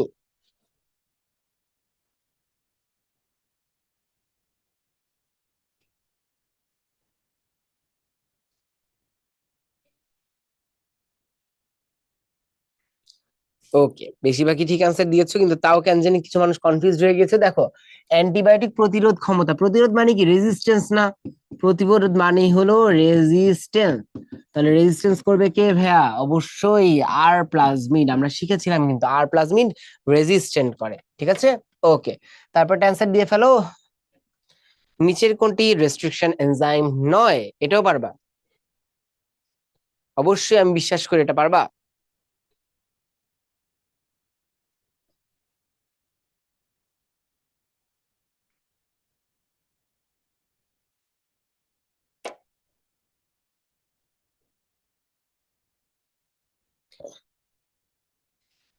ওকে, সাবাস, এখানে আমরা বেশিরভাগ ঠিক অ্যান্সার দিচ্ছি, নাইস। কি বলেছে অ্যান্সার হলো অল পিকিউ, এরকম কিন্তু কিছু পড়ি নাই আমরা, তাই না?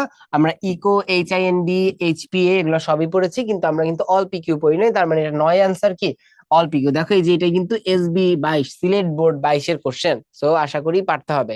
দেখি লিডার বোর্ডে কারা কারা আছে।